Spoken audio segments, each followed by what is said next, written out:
In the unforgiving wilderness of Montana Territory, 1879, a desperate man made a decision that would forever alter his fate.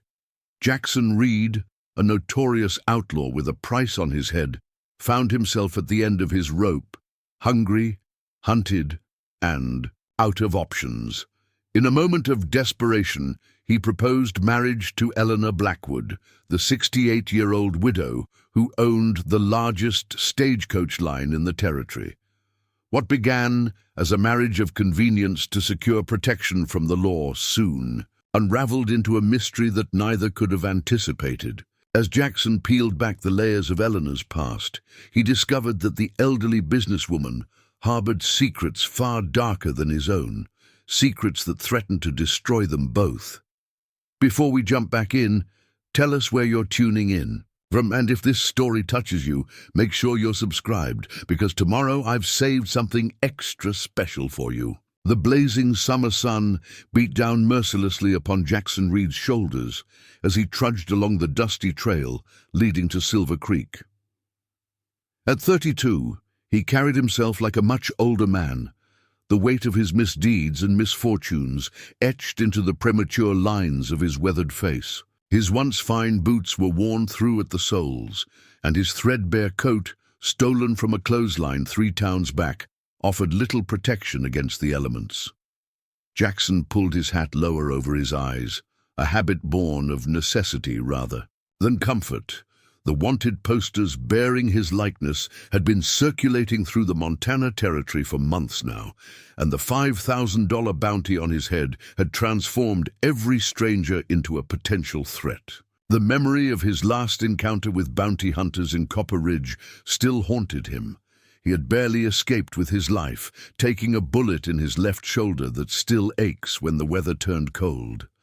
Silver Creek wasn't his first choice of refuge, but it was the only settlement within walking distance, and Jackson was out of both food and ammunition. The small leather pouch tucked inside his boot held his last remaining possessions, $3.27, a tarnished gold watch that no longer kept time, and a faded photograph of a woman whose face he could barely remember. As he approached the outskirts of town, Jackson rehearsed the story he would tell. He was Thomas Walker, a prospector whose claim had run dry. He was just passing through, looking for honest work before continuing west. It was a flimsy tale, but it would have to suffice until he could secure enough money to disappear into the vast wilderness of the Rockies.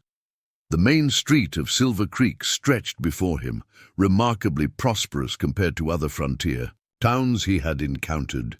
2-story buildings lined both sides of the thoroughfare, their fresh paint suggesting recent construction.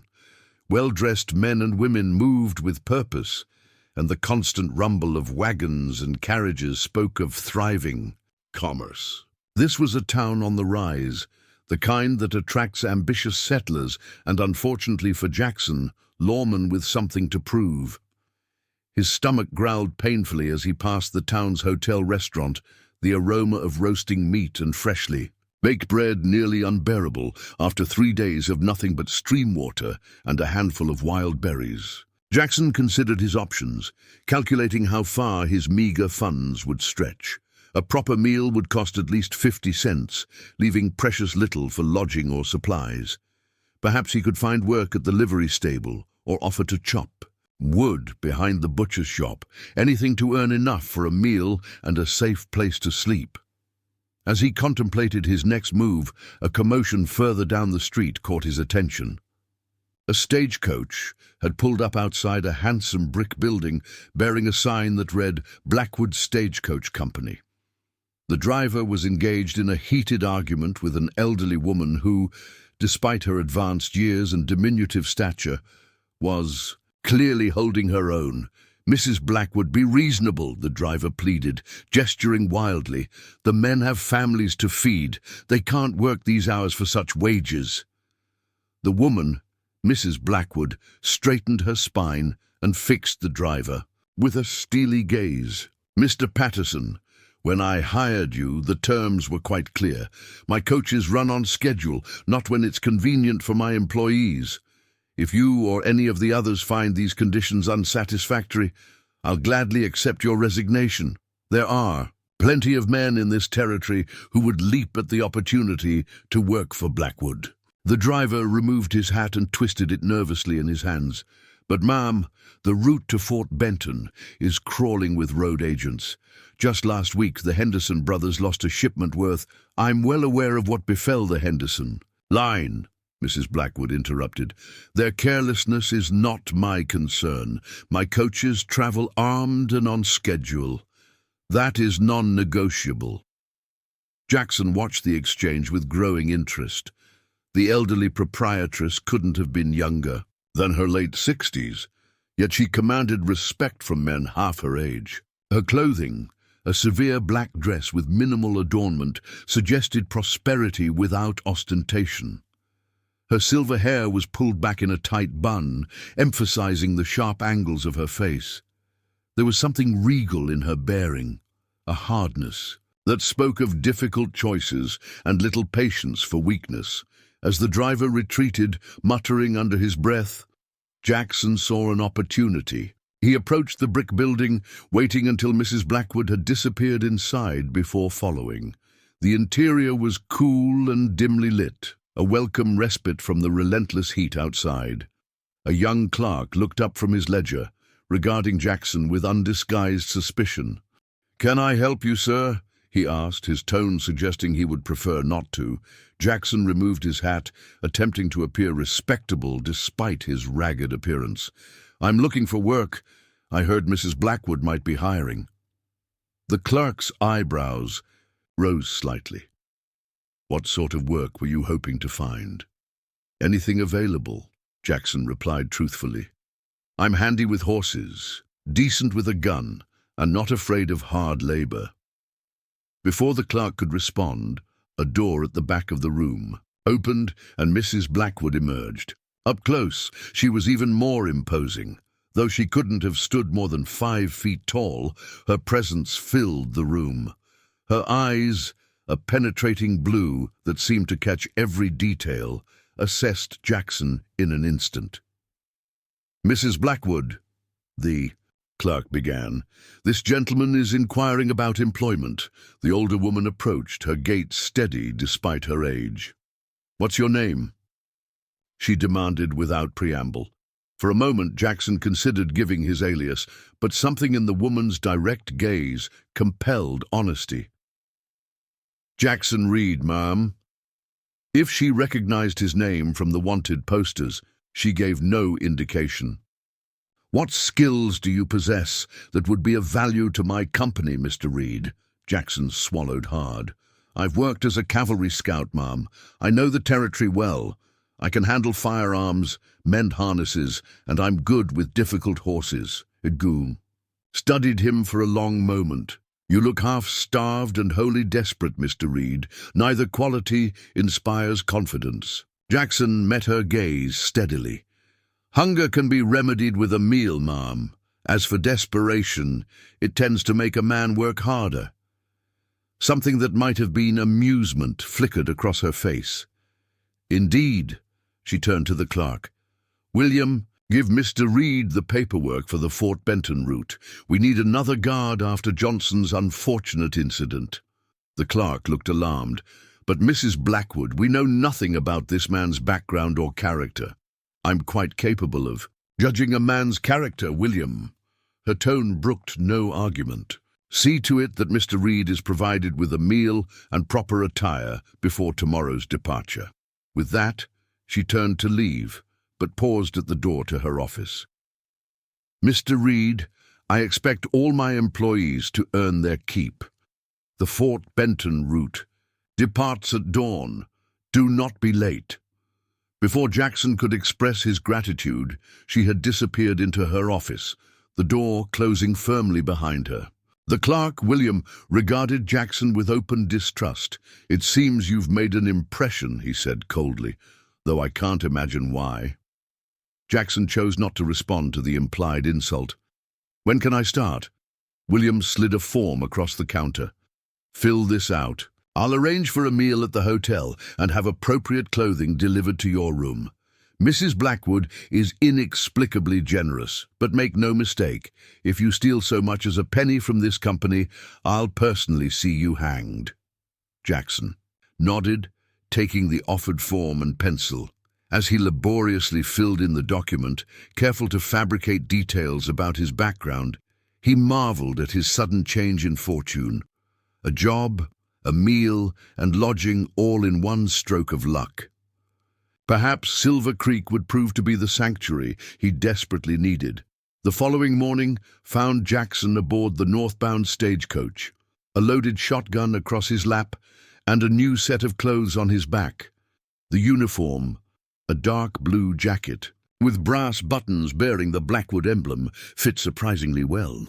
The other guard, a taciturn older man named Silas, had done little more than grunt in greeting before taking his position on the opposite side of the coach.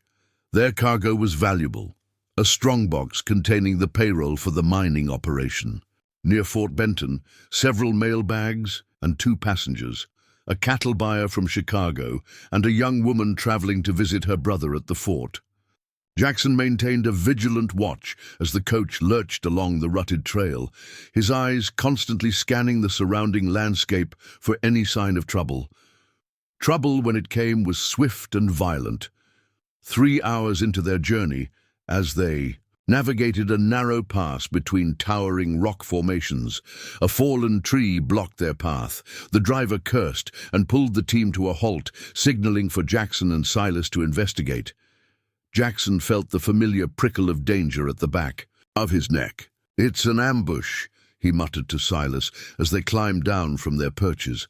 The older guard nodded grimly, raising his rifle to cover Jackson as he approached the obstacle.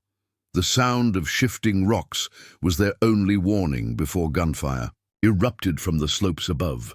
Silas fell immediately, a bullet striking him in the chest. Jackson dove for cover behind a boulder, returning fire as the driver desperately tried to turn the coach around. One bullet, then another, found its mark among the attackers, but Jackson knew he was outnumbered. The cattle buyer, foolishly attempting to flee on foot, was cut down in a hail of gunfire. The young woman's screams pierced the air as the coach lurched forward, now moving back the way they had come. Preparing and narrating this story took us a lot of time, so if you are enjoying it, subscribe to our channel. It means a lot to us. Now back to the story. Jackson fired his last rounds, providing cover as the driver whipped the horses into a full gallop. With no ammunition left, he made a desperate sprint for the retreating vehicle, leaping onto the backboard as bullets splintered the wood around him. Somehow, miraculously, they escaped, the coach careening down the trail at breakneck speed. By the time they reached Silver Creek, Jackson was bleeding from a graze to his arm, the young woman was nearly catatonic with fear, and the driver was ashen-faced and trembling. A crowd gathered as they pulled up in front of the Blackwood offices, drawn by the commotion and the obvious signs of trouble. Mrs. Blackwood emerged from the building, her expression inscrutable as she surveyed the damage. "What happened?" she demanded. The driver, still shaking, could barely form a coherent sentence. "A ambush. Silas is dead. The Chicago man, too. If not for Reed here, none of us would have made it back." All eyes turned to Jackson, who had climbed down from the coach and was attempting to stem the bleeding from his arm with a makeshift bandage. Mrs. Blackwood approached him, her gaze assessing. "You're injured," she stated flatly. Jackson nodded. "It's nothing serious, ma'am. Nevertheless, it will be tended to." She turned to the gathering crowd. "William, see the young lady. Dr. Peterson, if you would attend to Mr. Reed's injury. The rest of you disperse immediately. This is company business." As the town doctor led Jackson into the Blackwood offices, he couldn't help but notice the appraising look Mrs. Blackwood gave him, not with concern for his well-being, but with the calculated assessment of a woman evaluating an asset. Over the next 2 weeks, Jackson proved his worth to the Blackwood Stagecoach Company. He helped redesign the routes to avoid potential ambush points, trained the other guards in tactical maneuvers he had learned during his less reputable days, and personally accompanied the most valuable shipments. The pay was fair, the lodging comfortable, and for the first time in years, Jackson began to consider the possibility of a life beyond running. There was, however, the constant fear of discovery. Though Silver Creek was remote, travelers passed through regularly, any of whom might recognize him from the wanted posters. Jackson grew a beard and took to wearing his hat pulled low, but these were meager disguises that would not withstand scrutiny. His salvation came in an unexpected form. One evening, as he was returning to his lodgings after a long day, Mrs. Blackwood's carriage pulled alongside him. The window lowered, revealing the elderly proprietress, who gestured for him to enter. Once inside, she wasted no time on pleasantries. Mr. Reed, or should I say Mr. Jackson Nathaniel Reed, wanted in 3 territories for robbery, murder, and assorted other crimes. Jackson's blood ran cold. His hand instinctively moved toward his pistol. "I wouldn't advise that," Mrs. Blackwood said calmly. "My driver is armed and quite loyal." Jackson released his grip on the weapon. "How long have you known?" "Since the day you walked into my office." She regarded him with those penetrating blue eyes. "Your face has been on wanted posters from here to Denver." "Why hire me then? Why not turn me in?" Mrs. Blackwood's lips curved in what might have been a smile. "Because, Mr. Reed, you possess skills that are valuable to me. Your quick thinking saved my coach, my shipment, and my reputation. That is worth far more than any bounty." Jackson studied her, trying to discern her angle. "What do you want from me?" "An arrangement of mutual benefit," she replied. "Continue working for me, and I will ensure that the law remains uninterested in your presence in Silver Creek. And if I refuse, then I suspect Marshal Turner would be most interested in our conversation." Jackson nodded slowly, understanding the implicit threat. "Seems I don't have much choice." "There are always choices, Mr. Reed. I'm merely offering you one that allows you to sleep in a bed rather than a pine box." She adjusted her gloves, a gesture oddly delicate for such a formidable woman. "However, there is one additional condition, which is, you will marry me." The words hung in the air between them, so unexpected that Jackson was certain he had misheard. "I beg your pardon?" "You heard me correctly. Marriage, Mr. Reed. A legal union that would make it considerably more difficult for authorities to separate you from my protection." Jackson stared at her, bewildered. "Mrs. Blackwood, you're 68 years old, yes. I'm aware of my age. Thank you." Her tone was dry. "This would not be a marriage in the traditional sense. You would continue your duties with the company. You would have separate quarters in my home. In return, you would accompany me to social functions, assist with business matters, and provide an additional layer of security." "Why?" Jackson asked, still struggling to comprehend her proposal. "Surely there are men in this town who would—" "I have no interest in the men of Silver Creek," she interrupted sharply. "They seek my fortune, not my companionship. You, on the other hand, need something only I can provide: safety." The carriage had stopped outside a grand house at the edge of town, Mrs. Blackwood's residence, Jackson presumed. In the fading light, it looked imposing, almost fortress-like. "Consider my offer, Mr. Reed," she said as the driver opened the door. "It is not one I make lightly, nor one I will extend again.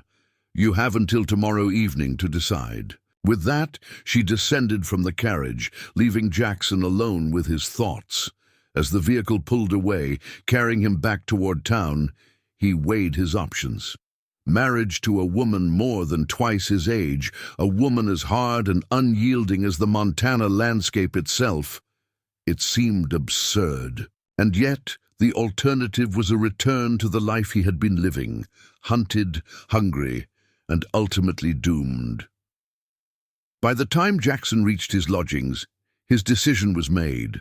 Survival had always been his primary concern, and Elena Blackwood was offering him more than just survival. She was offering him a future, a strange future to be sure, but one preferable to the noose. What Jackson couldn't know, as he retired that night to dream of safety and stability, was that Elena Blackwood harbored secrets far darker than his own, secrets that would soon come to light and test the limits of their unusual arrangement. The ceremony took place 3 days later in Elena Blackwood's parlour, with only a handful of witnesses present. William, the clerk, stood rigid and disapproving beside the town's mayor, who conducted the brief service with barely concealed confusion. Dr. Peterson and his wife had been invited to lend an air of respectability to the proceedings, though the physician's sidelong glances at Jackson suggested he found the union peculiar at best. Jackson wore a new suit, black wool with a silver waistcoat, that Eleanor had commissioned from the town tailor. His normally unkempt hair had been trimmed, his beard groomed into something presentable. Standing beside his elderly bride, he felt like an impostor in more ways than one. Eleanor herself wore a dress of midnight blue silk, severe but elegant. No veil obscured her face, no flowers adorned her silver hair. She recited her vows in a clear, unwavering voice, as if she were finalizing a business transaction rather than embarking on matrimony. When the mayor pronounced them husband and wife, there was a moment of awkward silence before Dr. Peterson's wife stepped forward to offer stilted congratulations. No one suggested that the groom should kiss his bride, for which Jackson was profoundly grateful. The small reception that followed was equally subdued. Eleanor circulated among her guests with practiced ease, while Jackson remained near the refreshment table, nursing a glass of whiskey and wondering what he had gotten himself into. "You look like a man attending his own funeral," William observed, approaching with undisguised hostility. Jackson offered a tight smile. "Just unaccustomed to such formality." "Let me be perfectly clear, Reed," William said, lowering his voice. "I don't know what game you're playing, but if you harm her in any way, if you steal so much as a penny of what she's built, I'll make sure you regret it." "I have no intention of harming Mrs. Blackwood," Jackson replied evenly. "Our arrangement is mutually beneficial." William's eyes narrowed. "Arrangement, is that what you call it? She may be blinded by whatever charm you think you possess, but the rest of us aren't so easily fooled." Before Jackson could respond, Eleanor appeared at his side, one hand resting lightly on his arm. "William, I believe Dr. Peterson was inquiring about the quarterly accounts. Would you be so kind as to address his concerns?" The clerk hesitated, clearly reluctant to leave them alone, but eventually bowed his head in acquiescence. "Of course, Mrs. Blackwood, or should I say, Mrs. Reed." "Now, Blackwood will suffice for business matters," Eleanor replied with a finality that ended the conversation. As William retreated, Eleanor turned to Jackson. "You mustn't mind him. He's been with the company since my late husband's time and feels somewhat proprietary." "He cares for you," Jackson observed. "He cares for the company," she corrected, "as do I. Speaking of which, I expect you to continue your duties tomorrow. The Fort Laramie shipment cannot be delayed." Jackson nodded, somewhat relieved that their unusual marriage wouldn't immediately disrupt the routine he had established. "What about living arrangements? My housekeeper, Mrs. Mitchell, has prepared the East Wing guest room for your use. You'll find your belongings have already been moved there." Eleanor surveyed the dwindling gathering with a critical eye. "I believe we've satisfied social convention sufficiently. We may conclude this event within the hour." True to her word, Eleanor dismissed their guests promptly at 4 o'clock. As the front door closed behind the last visitor, she turned to Jackson with a businesslike air. "I have correspondence to attend to.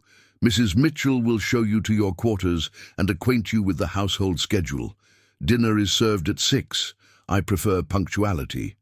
With that, she swept from the room, leaving Jackson to follow the stone-faced housekeeper up a grand staircase and down a long corridor to what would now be his domain. The guest room proved to be a suite of rooms larger than any home Jackson had ever occupied. A spacious bedchamber connected to a private sitting room, complete with a writing desk, several comfortable chairs, and bookshelves lined with leather-bound volumes. A smaller door led to a bathing room with modern plumbing, a luxury Jackson had rarely encountered in his travels. Mrs. Blackwood had these quarters renovated last month, Mrs. Mitchell informed him, her tone suggesting she found the effort wasted on someone like him. Towels are changed daily. Hot water is available upon request. Breakfast is served at 7, unless you prefer to take it earlier, before your duties. Jackson surveyed the opulent surroundings with a mixture of appreciation and discomfort. "This is more than adequate. Please thank Mrs. Blackwood for her generosity." The housekeeper's expression suggested she would do no such thing. "Your clothing has been unpacked. Mr. Davis, the groundskeeper, can provide transportation to town when needed." She paused at the door. "Mrs. Blackwood values her privacy, Mr. Reed. I suggest you do the same." After she departed, Jackson explored his new accommodations more thoroughly. The wardrobe contained not only the few items he had possessed, but also several new suits, shirts, and a pair of boots finer than any he had ever owned. On the writing desk, he found a small leather case containing a pocket watch, gold, unlike his tarnished brass one, and a set of cufflinks bearing the Blackwood emblem. The generosity was unexpected and somewhat discomforting. Jackson had entered. This arrangement for protection, not wealth, and the extravagance of his new situation made him feel even more the fraud. Dinner that evening was a silent affair. Elena sat at the head of a table that could have accommodated 20, with Jackson at the opposite end. The distance between them seemed both literal and figurative as they consumed an excellent meal without exchanging more than a dozen words. Days passed in this fashion. Jackson fulfilled his duties with the Stagecoach company, departing early and returning late. Eleanor managed her business empire from her study, emerging only for meals and the occasional social obligation where she now presented Jackson as her husband. The town's reaction to their marriage ranged from scandalized whispers to outright speculation about Jackson's motives. He endured the sidelong glances and abruptly terminated conversations with stoic resignation. The protection Eleanor provided was worth the discomfort of public scrutiny. Weeks become months, and a strange routine emerges. Though they lived under the same roof, Jackson and Eleanor rarely interacted beyond the necessities of maintaining appearances. She never questioned his past, and he never inquired about the empire she had built or the husband whose portrait still hung in the main hall. Winter descended upon Montana with brutal efficiency. The stagecoach routes became treacherous, schedules more difficult to maintain. Jackson spent long hours organizing alternative transportation methods, including sleighs for the most critical shipments. His innovations impressed even William, whose initial hostility had grudgingly evolved into reluctant respect.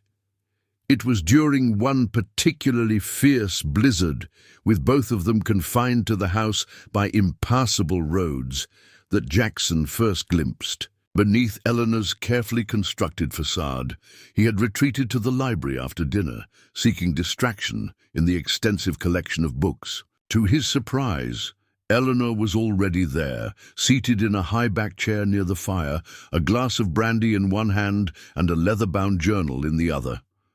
"Forgive me," Jackson said, preparing to withdraw. "I didn't mean to intrude." "No. Need to leave on my account," Eleanor replied, gesturing to the chair opposite hers. "The storm will likely keep us housebound for days. We might as well become accustomed to each other's company." Cautiously, Jackson accepted the invitation, selecting a volume of Western exploration from a nearby shelf before settling into the she-indicated chair. They read in companionable silence for a time, the only sounds the crackling of the fire and the occasional turning of pages. "Have you ever been to San Francisco, Mr. Reed?" Eleanor asked suddenly, breaking the quiet. Jackson looked up, surprised by the question. "No, ma'am, never made it that far west." Eleanor nodded, her gaze distant. "It's a remarkable city. I lived there for some years before coming to Montana. The ocean has a way of putting things in perspective, making one's troubles seem insignificant. In comparison to its vastness, you miss it," Jackson observed. "At times," she took a sip of her brandy, "though I've found the mountains offer their own form of perspective." Curiosity, long suppressed in favor of discretion, prompted Jackson to press further. "What brought you to Silver Creek? It seems an unlikely place for someone accustomed to city life." A shadow crossed Eleanor's face, so quickly that Jackson might have imagined it. "Opportunity, Mr. Reed, the same motivation that drives most of us to unlikely places." She closed her journal with a decisive snap, effectively ending the brief. "Moment of personal disclosure. If you'll excuse me, I believe I'll retire in the evening." Jackson stood as she rose, a courtesy that had become habitual. "Good night, Mrs. Blackwood." She paused at the door, looking back at him with an unreadable expression. "Under the circumstances, you might consider addressing me as Eleanor when we're in private." Before he could respond, she was gone, leaving Jackson to contemplate this small but significant shift in their relationship. The following evening found them again in the library, the blizzard still raging beyond the frost-covered windows. This time, Eleanor offered Jackson a glass of brandy, which he accepted with murmured thanks. "You handle firearms with considerable skill," she remarked as she resumed her seat. "Military training?" Jackson hesitated, uncertain how much of his past she already knew. "Not formally, no." "Self-taught, then. Impressive." She studied him over the rim of her glass. "Your wanted posters mention several bank robberies attributed to your expertise." "Not all of them were my work," Jackson admitted, seeing no point in denying what she clearly already knew. "The law tends to credit or blame the most notorious name available. And yet, you have killed men." It wasn't a question, but Jackson answered nonetheless. "Yes, though never without provocation or in cold blood." Eleanor nodded, as if his admission confirmed something she had already concluded. "We all have blood on our hands, Mr. Reed. Some more literally than others." There was something in her tone, a darkness, a hint of personal knowledge that sent a chill down Jackson's spine. Before he could pursue the cryptic comment, Mrs. Mitchell appeared in the doorway. "Telegram for you, ma'am," she announced, presenting a folded paper on a silver tray. "Mr. Fletcher's boy brought it through the storm, said it was urgent." Eleanor took the telegram, her expression revealing nothing as she read its contents. "Thank you, Mrs. Mitchell.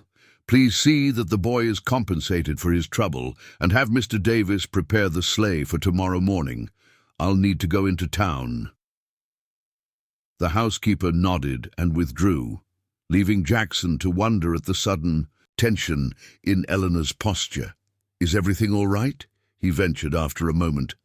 "A minor business matter," she replied, tucking the telegram into her pocket. "Nothing that needs to concern you."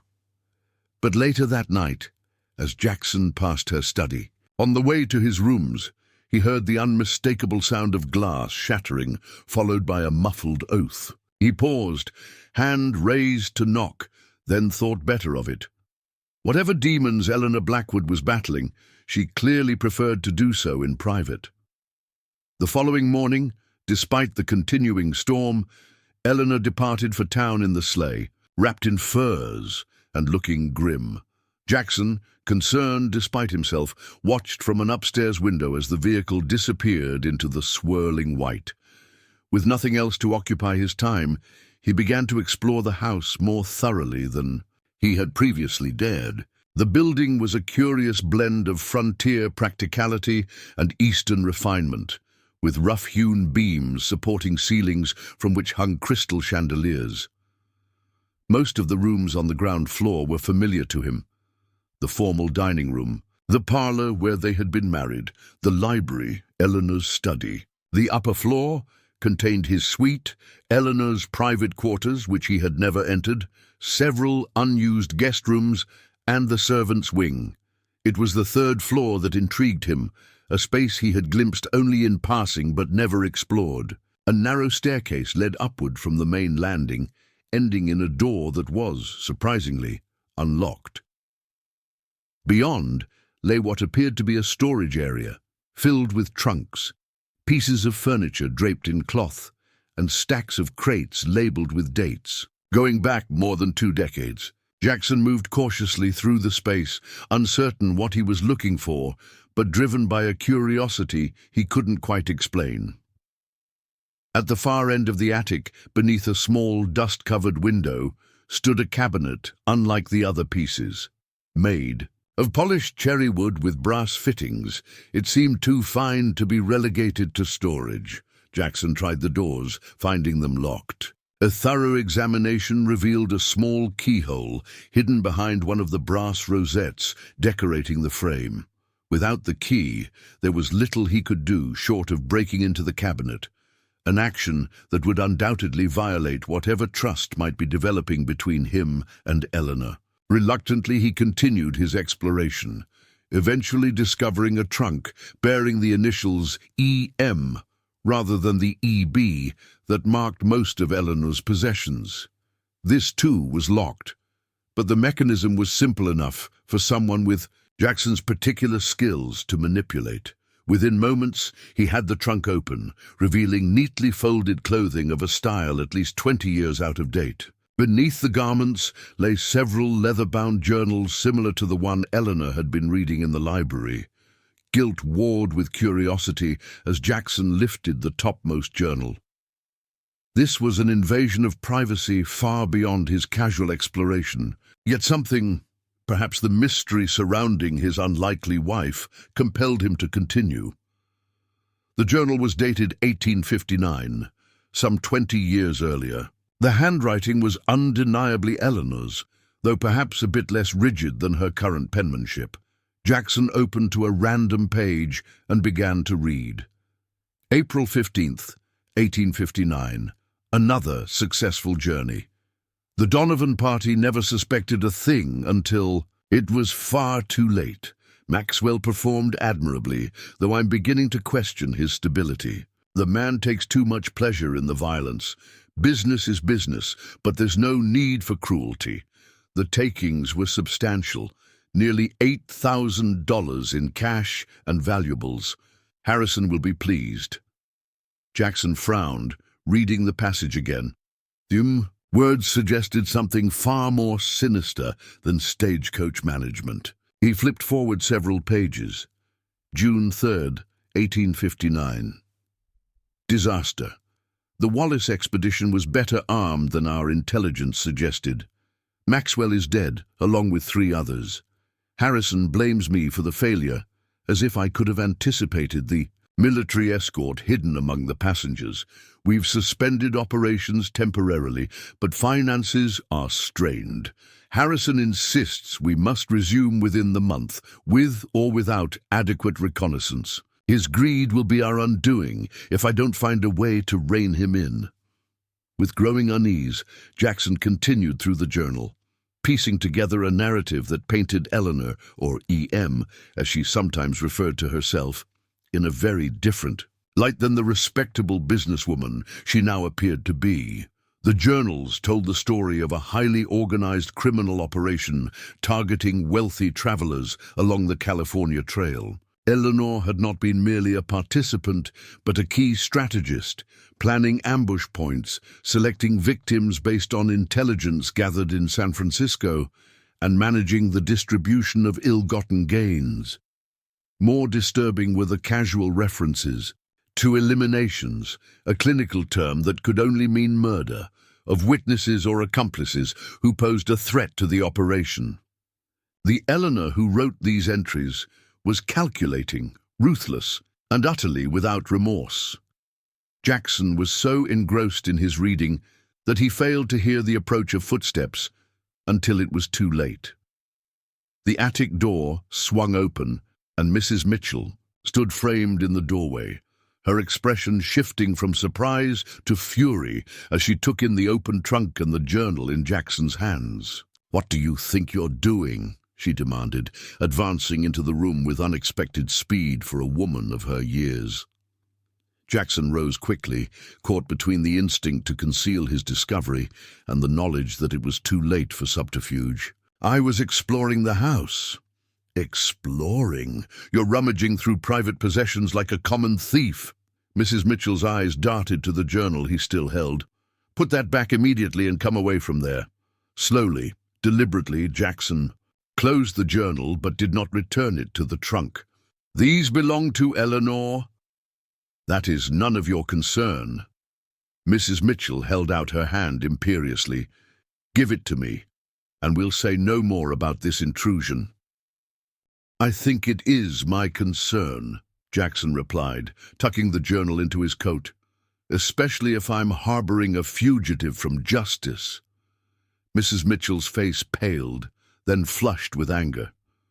"You, of all people, dare to speak of justice? A wanted man, a murderer, who married an elderly woman for protection." "At least I'm honest about what I am," Jackson countered. "Eleanor presents herself as a respectable widow while hiding the blood on her hands. You know nothing about her," Mrs. Mitchell hissed. "Nothing about what she's endured or why she came here." "Then enlighten me," Jackson challenged. "Because, from what I've read, Eleanor Blackwood was once part of a gang that robbed and murdered innocent travelers. The very same crimes I'm wanted for, only on a far larger scale." Mrs. Mitchell regarded him with contempt. "Mrs. Blackwood will return this evening. If you have questions, you can ask her directly." She gestured toward the door. "Now get out of this attic before I inform her of your snooping." Jackson hesitated, then moved toward the exit, the journal still concealed within his coat. Mrs. Mitchell watched him go with narrowed eyes, making no attempt to reclaim the stolen item. Her inaction suggested either resignation or calculation, neither, of which boded well for Jackson's peace of mind. As he descended the stairs to his quarters, the implications of his discovery began to take shape in his mind. Eleanor Blackwood was not merely a shrewd businesswoman who had taken pity on a desperate outlaw. She was, or had been, a criminal mastermind with blood on her hands, far exceeding his own modest tally. The question that now plagued him was why? Why offer him protection? Why enter into a sham marriage? Why risk exposure by bringing a wanted man into her carefully constructed life? Jackson locked the door to his suite and settled into a chair by the window, the journal open on his lap. As the storm continued to rage outside, he delved deeper into Eleanor's dark past, searching for answers to questions he hadn't known to ask. Eleanor returned as dusk settled over the snow-covered landscape, her expression grim as she handed her fur-lined cloak to Mrs. Mitchell in the foyer. Jackson watched from the shadows of the upstairs landing, the journal hidden in his room beneath a loose floorboard he had discovered during his years of temporary lodgings. He observed the hushed exchange between the two women, noting how Mrs. Mitchell's gaze flicked briefly toward the stairs before she nodded and retreated to the kitchen. Eleanor's shoulders slumped momentarily, a rare display of vulnerability, before she squared them and headed toward her study.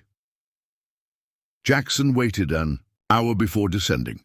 He had spent the afternoon poring over the journal's contents, piecing together a portrait of Elellanena McKenzie, her maiden name, he had discovered, as the calculating strategist for a notorious gang of road agents who had terrorized the California Trail throughout the 1850s. The woman described in those pages bore little resemblance to the respectable widow who had built a legitimate transportation empire in Montana Territory. Yet the handwriting was unmistakably the same, and certain phrases, particular turns of expression, were quintessentially Eleanor. He found her in the library, a glass of brandy untouched beside her as she stared into the fire. She did not look up as he entered, though he made no effort to conceal his approach. "Mrs. Mitchell tells me you've been exploring," Eleanor said finally, her voice devoid of emotion. Jackson remained standing, positioned so that he could see her face in the doorway. "You knew who I was when I arrived in Silver Creek?" "Yes." She met his gaze unflinchingly. "But it wasn't a coincidence that brought me here, was it?" A flicker of surprise crossed her features. "Very perceptive, Mr. Reed." "No, it wasn't a coincidence. You arranged for the Henderson Brothers Stagecoach line to be robbed, the same line your driver mentioned when I first saw you. You knew I'd be forced to flee towards Silver Creek."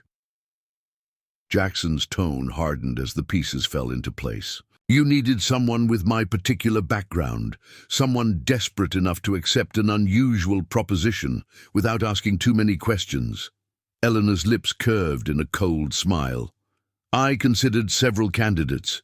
You simply happened to arrive first." "Why?" Jackson demanded. "What could possibly motivate a woman in your position to seek out a known criminal for a husband?" "Protection, Mr. Reed, as I told you from the beginning." Eleanor rose, moving to the sideboard to refill her glass. "Though perhaps not in the manner you assumed." She turned to face him, brandy in hand.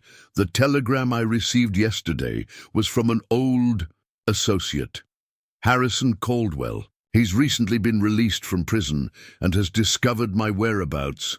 "Harrison from your journal?" Jackson asked. "Your former partner." Eleanor's eyes narrowed at the confirmation that he had indeed read her writings. "Partner is perhaps too generous a term. Harrison was the leader of our operation. I was valuable to him because of my ability to move in society, gathering intelligence on wealthy travelers. And now he's found you." "Yes." She took a measured sip of brandy. "Harrison spent 15 years in San Quentin while I built a new life here. He feels entitled to share in the fruits of my success." Jackson studied her, searching for signs of fear or remorse, but finding only calculation. "You needed a husband who couldn't go to the law without implicating himself, someone with a violent reputation who might deter Harrison from making demands." "Precisely." Eleanor's admission held no shame. "A respectable widow is vulnerable to pressure and intimidation. A woman married to a notorious outlaw presents a more complicated target." "What happens when Harrison arrives in Silver Creek?" "He won't be arriving." Eleanor's voice took on an edge that sent a chill down Jackson's spine. "The unfortunate Mr. Caldwell met with an accident while crossing the pass this afternoon. His body won't be discovered until the spring thaw, by which time evidence of foul play will have been erased by the elements." The casual revelation of murder should have shocked Jackson, but after reading her journals, he found himself oddly unsurprised. "You arranged this before we were married?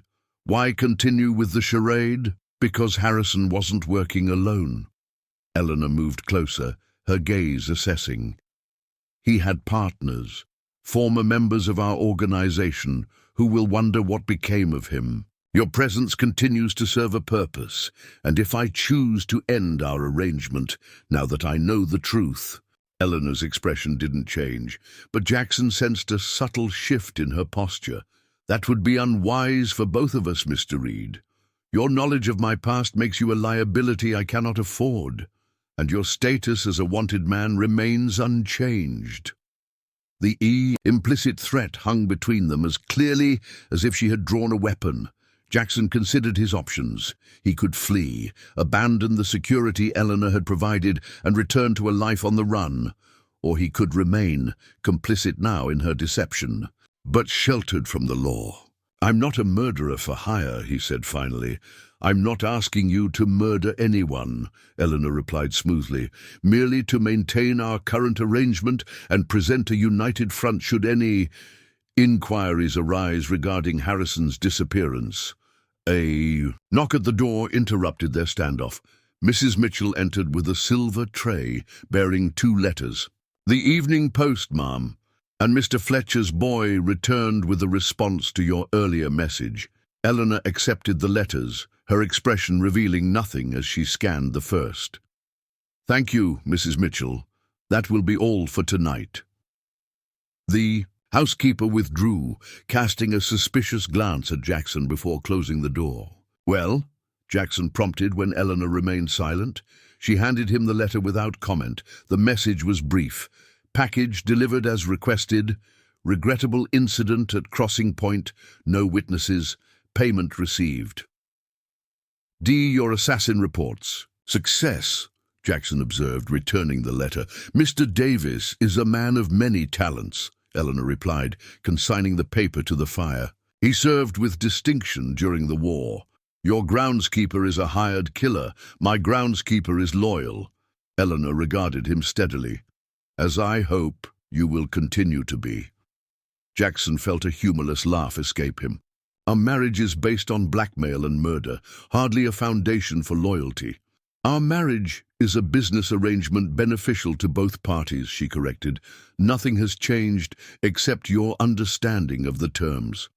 "Everything has changed," Jackson countered.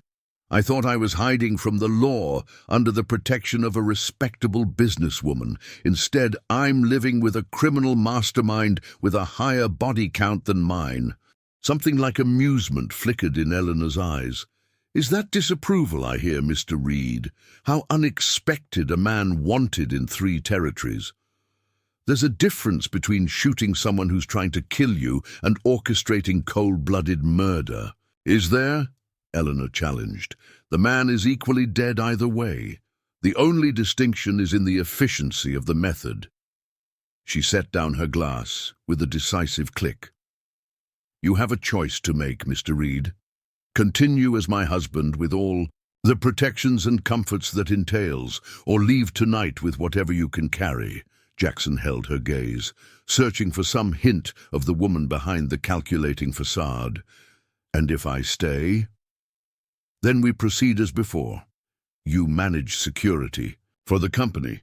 You accompany me to social functions. You benefit from my protection and I from yours." She moved toward the door, pausing with her hand on the latch. "I'll give you until morning to decide."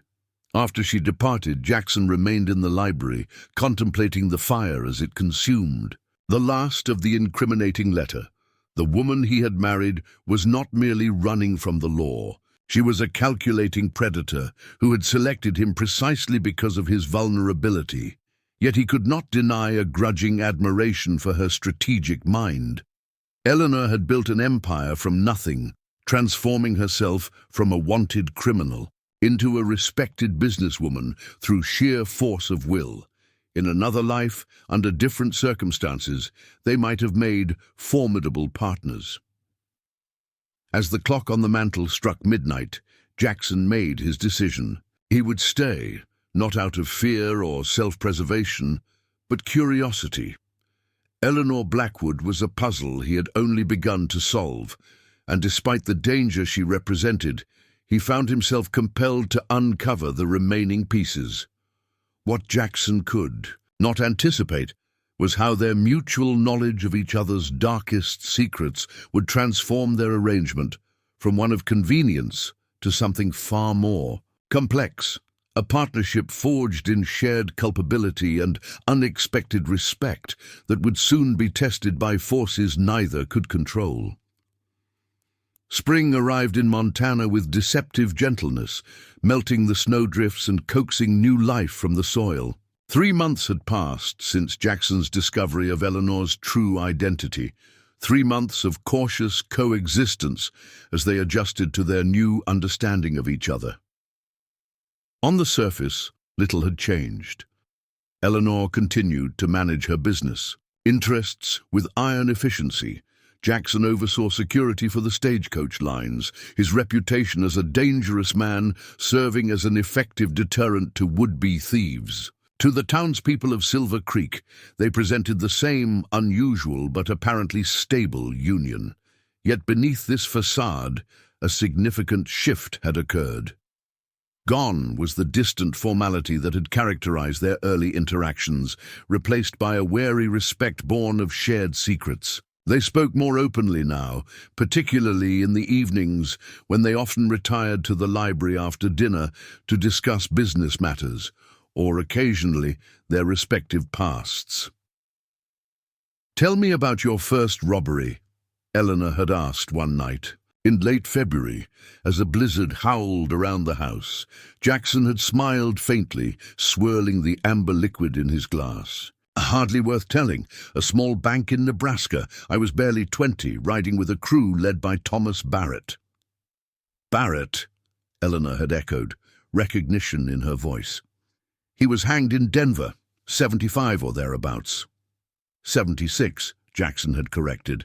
"I'd parted ways with him by then. Barrett was careless, treating violence as entertainment rather than necessity." Elena nodded, understanding in her eyes. "A common failing among our kind. Harrison suffered from similar inclinations." This exchange exemplified their new dynamic, a professional assessment of criminal methodology, free from judgment or pretense. Jackson found himself strangely comforted by the ability to speak openly about his past without fear of condemnation. But as winter gave way to spring, a subtle tension began to permeate the household. Elena received increasing numbers of telegrams and letters, each prompting lengthy sessions behind the closed door of her study. Jackson, aware that his position remained precarious despite their détente, observed these developments with growing concern. His unease was validated on a mild April morning as he prepared to depart for a 3-day journey escorting a valuable shipment to Helena. Eleanor intercepted him in the foyer, her expression uncharacteristically troubled. "Walk with me in the garden, Mr. Reed," she requested, though her tone made it clear this was no mere social invitation. "The garden behind thee." House was beginning to awaken, tender shoots pushing through the still cold earth. They followed a gravel path that wound among carefully planned beds, speaking only when they reached a small gazebo set far from the house. "I've received disturbing information," Eleanor began without preamble.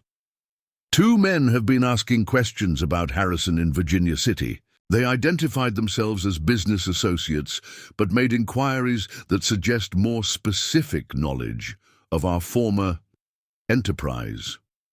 Jackson leaned against the railing, assessing this development. "They know he was coming to see you?" "Not directly. They know he traveled north before his communications ceased." Eleanor removed a folded paper from her pocket. "My source reports they've now turned their attention towards Silver Creek. When can we expect them?" Eleanor's eyes met his, the shared pronoun not lost on either of them. "Within the week, assuming they maintain their current pace. Which brings me to a decision we must make." "We could leave," Jackson suggested, thinking aloud.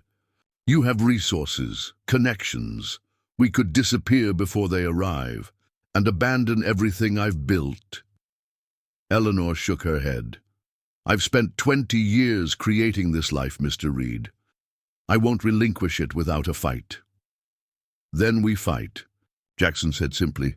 "But on our terms, not theirs." A ghost of a smile touched Eleanor's lips. "Precisely my thinking. These men, Edmund Fletcher and Cyrus Morgan, were enforcers for our organization. Not particularly intelligent, but thoroughly dangerous. They'll come under the guise of legitimate business, but their purpose will be to determine Harrison's fate and exact compensation from you." "From us," Eleanor corrected. "As far as they'll be concerned, you're now part of the equation." Jackson considered their options, drawing on years of experience evading those who sought his capture. "If they're coming to investigate, let's give them a story they'll believe, one that removes suspicion while making clear that pursuit of the matter would be unwise." Eleanor gestured for him to continue, her expression thoughtful. "Harrison arrived during the blizzard, made demands you couldn't meet. We argued. He left in anger, heading north toward the Canadian border. Given the severity of the storm, his failure to reach his destination is unfortunate, but not suspicious. Plausible, Eleanor acknowledged. But Fletcher and Morgan won't be easily convinced. They knew Harrison too well to believe he would abandon his purpose so readily. Jackson's expression hardened. Then we ensure their investigation ends here, permanently. The implication hung between them, neither flinching from its meaning. Eleanor studied him, perhaps searching for signs of hesitation or deceit. Whatever she saw must have satisfied her, for she nodded slowly. A regrettable but necessary solution, she agreed. However, 2 more disappearances so soon after Harrison's would invite scrutiny we can ill afford. We need more definitive resolution. You have something in mind? It wasn't a question, but Eleanor answered nonetheless. The spring thaw has begun in the mountains. The pass where Harrison met his unfortunate end will soon be navigable. If evidence were discovered suggesting robbery rather than deliberate elimination, it would close the matter without leading back to us, Jackson finished. But the timing would have to be precise. Too soon, and conditions might prevent discovery. Too late, and your visitors will have already arrived. I have men searching the area now, ostensibly as part of routine preparations for reopening the stage routes. Eleanor's calm efficiency in discussing murder was both impressive and unsettling. Once they report success, we'll need to act quickly to establish the necessary evidence. Jackson nodded, mentally calculating logistics. I'll delay my departure for Helena. This takes precedence. As they walked back toward the house, a new understanding solidified between them. They were now truly partners, bound by mutual interest and the shared responsibility for bloodshed. Jackson realized with a mixture of discomfort and strange satisfaction that he had crossed a threshold. His previous crimes had been acts of desperation or self-preservation. This was a premeditated calculation, Eleanor's world rather than his own. The next 3 days unfolded according to Eleanor's meticulous planning. A trusted messenger brought word that Harrison's frozen remains had been located in a remote section of the mountain pass. Jackson, accompanied by Mr. Davis, made the treacherous journey to the site, where they carefully arranged evidence suggesting that Harrison had been waylaid by bandits, a common enough occurrence to avoid special investigation. They returned to Silver Creek as a spring storm swept through the valley, bringing heavy rain that would further compromise any subsequent examination of the scene. Eleanor received their report with grim satisfaction, immediately dispatching a rider to inform the territorial marshal of the discovery. The official finding will be robbery and murder by persons unknown, she told Jackson as they shared a late supper in the kitchen, Mrs. Mitchell having retired for the evening. The marshal is an old friend who appreciates the substantial contribution Blackwood Stagecoach makes to the territorial coffers. He'll ensure the investigation is thorough enough to satisfy casual inquiry, but not so thorough as to uncover inconsistencies. Jackson watched her as she spoke, struck by the contradiction she embodied. A woman of advancing years who exhibited the ruthless pragmatism of a battle-hardened general. You've navigated similar situations before. Survival requires adaptation, Mr. Reed. Eleanor poured herself a small measure of whiskey, an indulgence she rarely permitted herself. When I came to Montana, I was 30 years younger, but considerably more vulnerable. A woman alone in the territories invites predation, unless she demonstrates the capacity and willingness to defend what's hers. Is that why you married Blackwood? For protection? The question crossed a boundary they had tacitly established, venturing into personal territory rather than criminal practicality. Jackson expected a rebuff, but to his surprise, Eleanor answered. Partly. she admitted. Jonathan Blackwood owned a small freight business, 3 wagons and 6 employees. He was a decent man, 30 years my senior, who wanted a wife to manage his household while he expanded his operation. A shadow crossed her face. What he got was a woman running from her past who saw opportunity in his modest enterprise. You loved him? Jackson asked, genuinely curious. Elena considered the question with the same careful attention she might give a business proposition. I respected him. He was kind, undemanding, and completely unaware of who I truly was. When he died, 5 years into our marriage, I mourned him sincerely, and then built his business into an empire. I built my business from the foundation he provided, she corrected. Jonathan's name gave me legitimacy. My own abilities gave me success. The conversation might have continued in this unexpectedly personal vein had they not been interrupted by the arrival of William, who entered the kitchen with uncharacteristic urgency. Mrs. Blackwood, forgive the intrusion. He glanced at Jackson with barely concealed disapproval before continuing.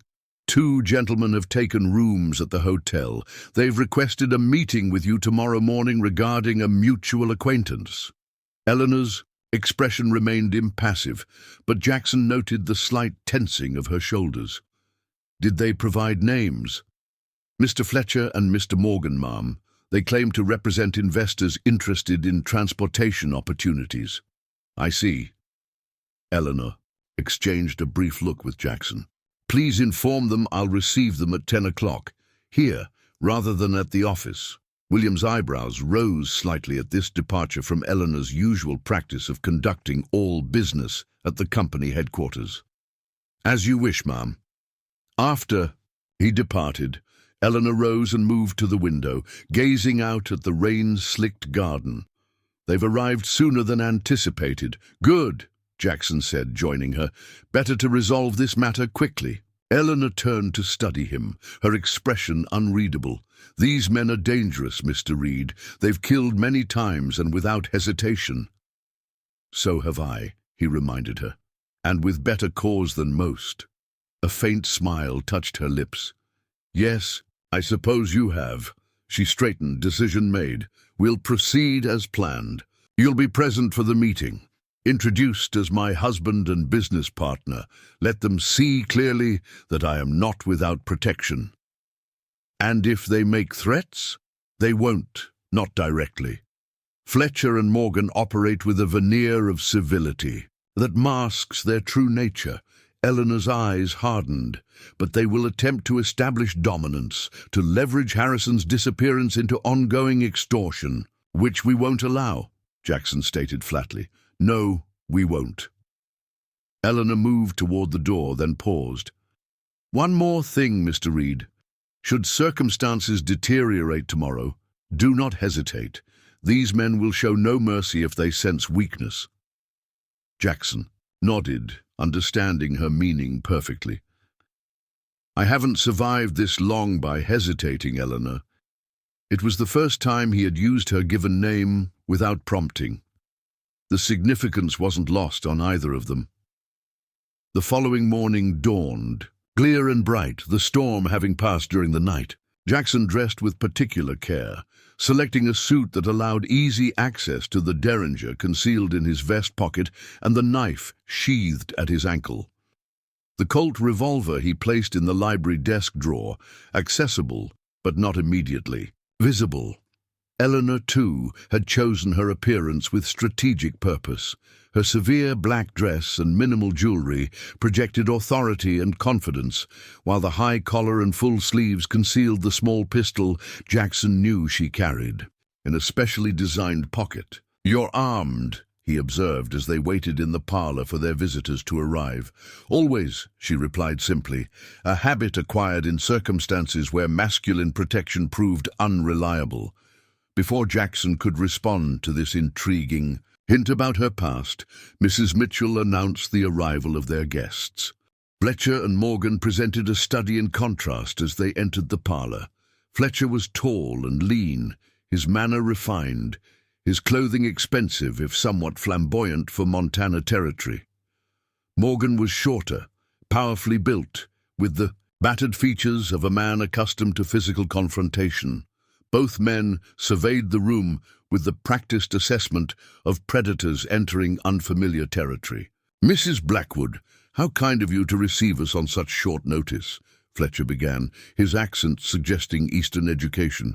"May I say, your reputation as a businesswoman of extraordinary acumen is well deserved." Eleanor inclined her head slightly, accepting the compliment without warmth. "Gentlemen, allow me to introduce my husband, Jackson Reed. He oversees security for our operations." Fletcher's eyebrows rose fractionally at the name, recognition flickering in his eyes.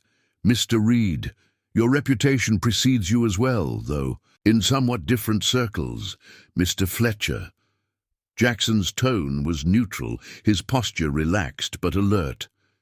"Please be seated." Eleanor gestured to the chairs arranged across from the settee where she and Jackson took their places. "I understand you wish to discuss a mutual acquaintance." Morgan, who had remained silent until now, leaned forward slightly. "Harrison Caldwell," he said, his voice surprisingly soft for a man of his bulk. "We were expecting to meet him here, in Silver Creek some weeks ago." "Mr. Caldwell," Eleanor repeated, her expression revealing nothing. "Yes, he visited briefly during the winter. I was quite surprised to see him after all these years." Fletcher smiled thinly. "I'm sure you were. Harrison spoke quite fond of your previous association." "Ancient history," Eleanor dismissed with a wave of her hand. "We exchanged pleasantries, reminisced about San Francisco, and parted ways. I believe he mentioned continuing north." "And that was the extent of your reunion?" Morgan asked, skepticism evident in his tone. "After 15 years, merely pleasantries?" Jackson shifted slightly, drawing attention to his presence. "My wife has limited tolerance for unexpected social calls. Mr. Caldwell's visit was brief and concluded to everyone's satisfaction." Fletcher's gaze shifted between them, calculating. "How interesting that a woman of Mrs. Blackwood's standing would marry a man with your particular history, Mr. Reed. One might almost suspect a connection to her own colourful past." "One might speculate about many things, Mr. Fletcher," Eleanor replied coolly. "But speculation without evidence is merely gossip, unworthy of serious consideration." The tension in the room was palpable as Fletcher and Morgan exchanged glances. Whatever silent communication passed between them resulted in a slight change of approach. "We've recently heard troubling news," Fletcher said, his tone regretful. "It seems the body of a man matching Harrison's description was discovered in Thompson Pass. Apparently, he encountered road agents during the February blizzard." "How tragic," Eleanor murmured, her performance flawless, though hardly surprising given the risks of winter travel in these parts. "Indeed." Fletcher leaned forward. "What is surprising, however, is the timing of his misfortune, so shortly after visiting you, a woman with whom he shared considerable history." Jackson felt rather than see Eleanor stiffen beside him. The conversation had taken a dangerous turn, accusation cloaked in seemingly innocent observation.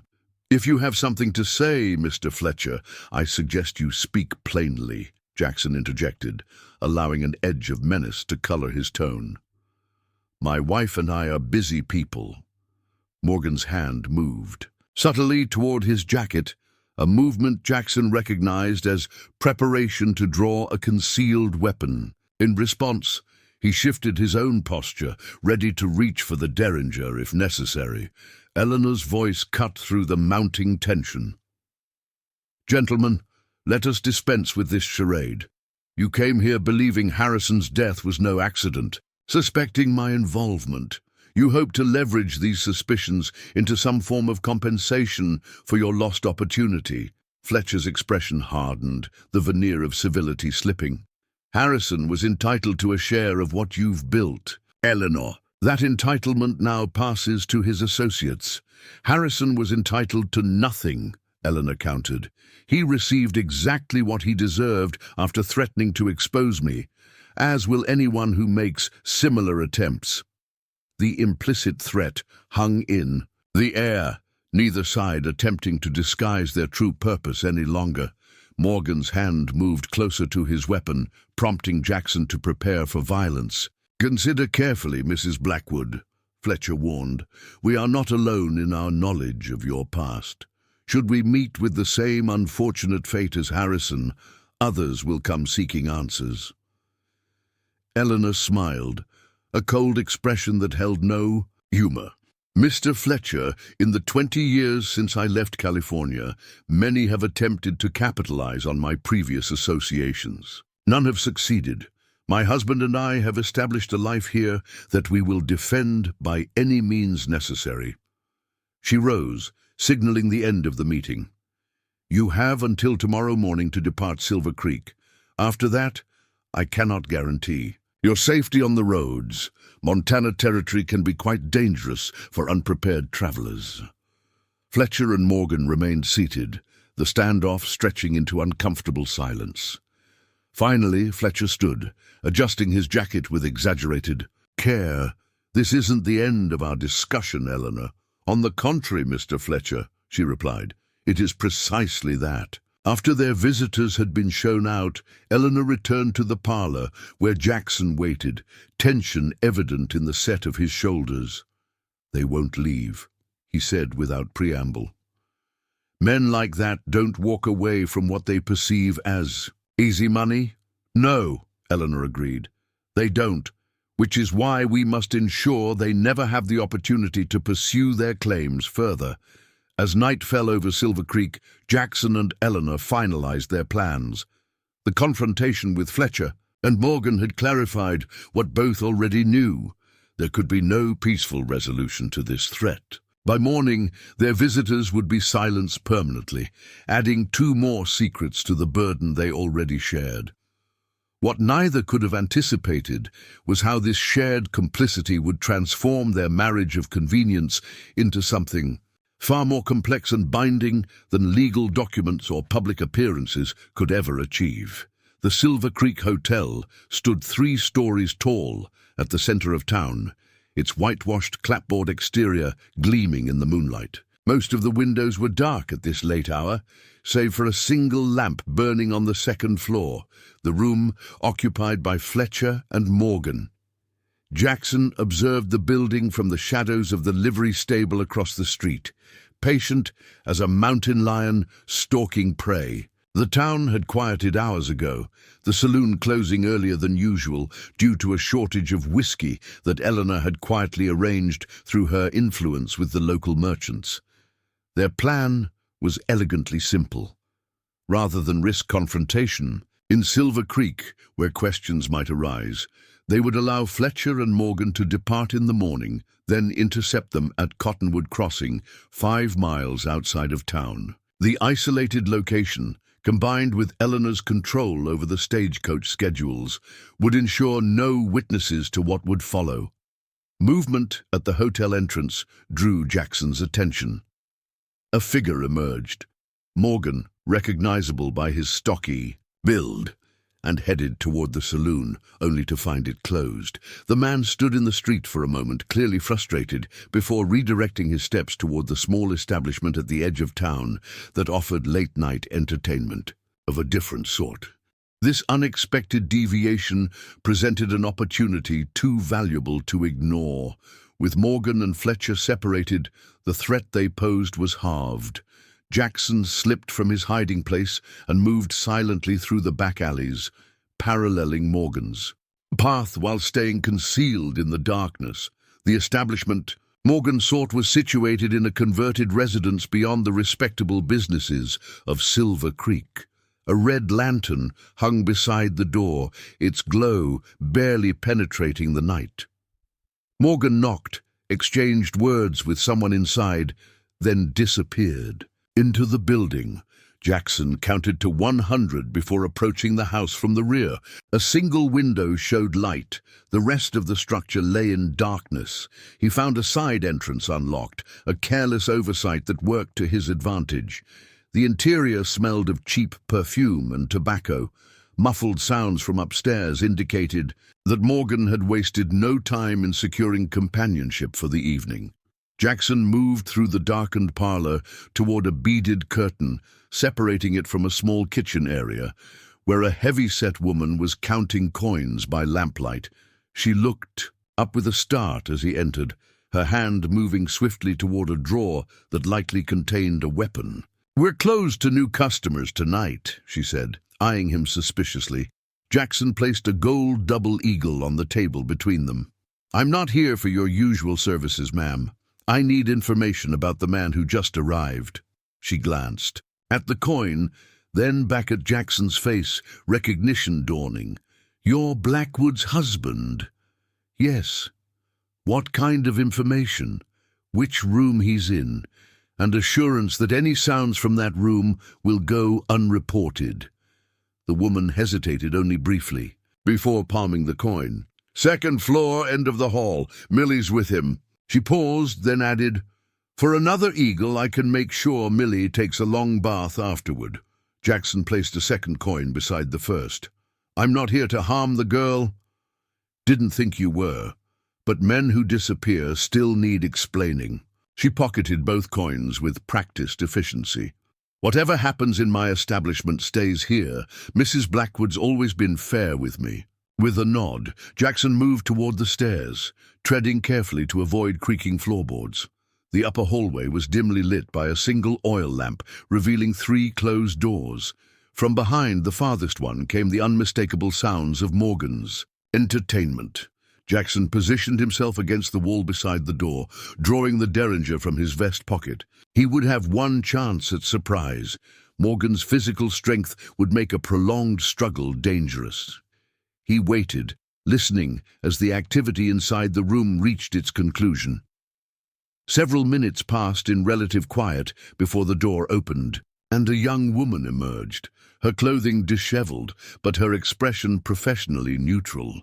She startled slightly at Jackson's presence, but recovered quickly, especially when he pressed a silver dollar into her palm and motioned for her silence. She nodded once and moved down the hallway, glancing back only briefly before descending. The stairs. Jackson took a deep breath, then pushed the door open with his left hand, his right keeping the derringer concealed behind his back. Morgan sat on the edge of the bed, his back to the door, as he pulled on his boots. "Forget something, darling?" he asked without turning. "I believe you have a meeting with my wife tomorrow," Jackson replied, stepping fully into the room. Morgan froze, then slowly straightened, turning to face the intruder. "Reed!" His eyes flicked to Jackson's concealed right hand, calculating his options. "Didn't expect to find you in a place like this." "I could say the same." Jackson kept his tone conversational as he moved to block the exit more effectively. "I thought you and Fletcher would be planning your next move, not seeking diversions." Morgan's expression hardened. "Our business with Eleanor doesn't concern you. She's my wife. That makes it my business." A contemptuous smile spread across Morgan's face. "Wife in name only, I'd wager. Eleanor was always pragmatic about such arrangements. You're just a shield, Reed. A convenient deterrent with a useful reputation." "Perhaps," Jackson acknowledged, unmoved by the taunt, "but effective nonetheless." Morgan shifted his weight subtly, preparing for action. "What do you want, Reed? To deliver a warning? Save your breath. We're not leaving without what we came for." "I'm not here to warn you," Jackson said, revealing the derringer. "I'm here to conclude our business permanently." Morgan's eyes widened slightly at the sight of the weapon, but remarkably he laughed, a harsh sound devoid of humor. "You think that pea shooter going to stop me? I've survived worse than you, Reed." "I don't doubt it," Jackson replied calmly. "But even you can't survive a bullet to the heart at this range." The standoff stretched for several heartbeats, neither man willing to concede. Then Morgan made his move, lunging forward with surprising speed for a man of his size. The derringer barked once, the sound deafening in the confined space. Morgan staggered, clutching his chest, disbelief etched on his features as he collapsed. "To his knees!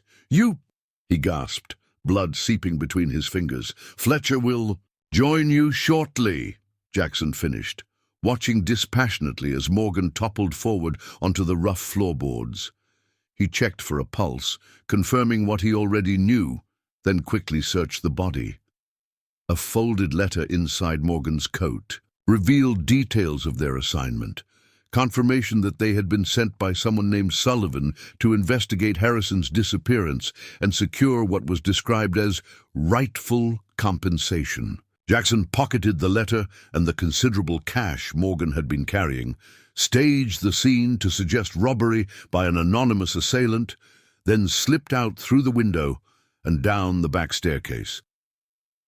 The woman from the kitchen was waiting by the rear door. "All done." Jackson handed her an additional gold piece. "Anyone asks, he left with the girl. You never saw him again." "Saw who?" she replied, pocketing the coin with a knowing look. "Sleep well, Mr. Reed." The night air felt unexpectedly sweet as Jackson made his way back through the sleeping town. One threat eliminated, one remaining. He would need to adjust their plans for Fletcher, who would surely grow suspicious when Morgan failed to return. Eleanor was waiting in the library when he arrived home, a book open on her lap, though he doubted. She had read a single page. She looked up as he entered, her gaze immediately taking in the unharmed state of his clothing.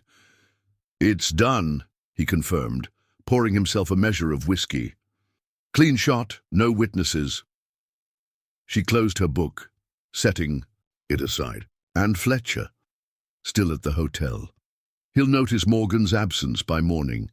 Jackson handed her the letter he'd taken from the body. "They were sent by someone named Sullivan. Does that mean anything to you?" Eleanor's face paled slightly as she read the letter. "Thomas Sullivan. He was our financier in San Francisco. I thought he'd died years ago." "Apparently not. This complicates matters." She folded the letter carefully, her expression troubled. "Sullivan was never a frontline participant, but his reach was extensive. If he's still active and aware of my location..." Then Fletcher was just the first attempt, Jackson finished. "Not the last." Eleanor rose and moved to the fireplace, consigning the letter to the flames. "We'll need to deal with Fletcher before he can report back, then make arrangements to address Sullivan more permanently."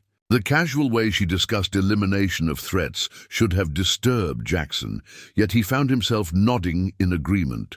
"I'll handle Fletcher at dawn before he realizes Morgan is missing." "No," Eleanor countered, surprising him. "We'll handle Fletcher together. It's time I took a more active role in protecting what's mine." The determination in her voice gave Jackson pause.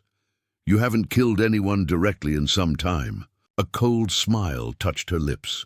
"Some skills one never forgets, Mr. Reed." They spent the remaining hours of darkness refining their plan. Fletcher, lacking Morgan's physical intimidation, would likely rely on guile and negotiation. They would use this expectation against him, arranging a meeting where he would anticipate further discussion but encounter finality instead. As the first grey light of dawn touched the eastern sky, William arrived with his usual punctuality, surprised to find both Eleanor and Jackson already dressed and breakfast in the kitchen.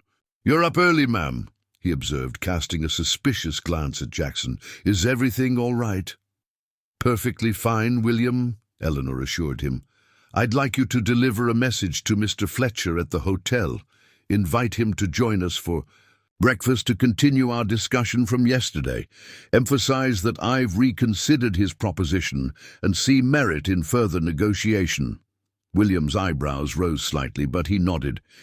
"As you wish, ma'am. Shall I wait for his response?" "That won't be necessary. Simply deliver the invitation and return."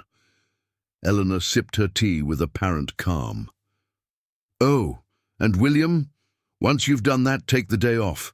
Mr. Reed and I have personal matters to attend to after our meeting." Though clearly curious about this unusual instruction, William didn't question it.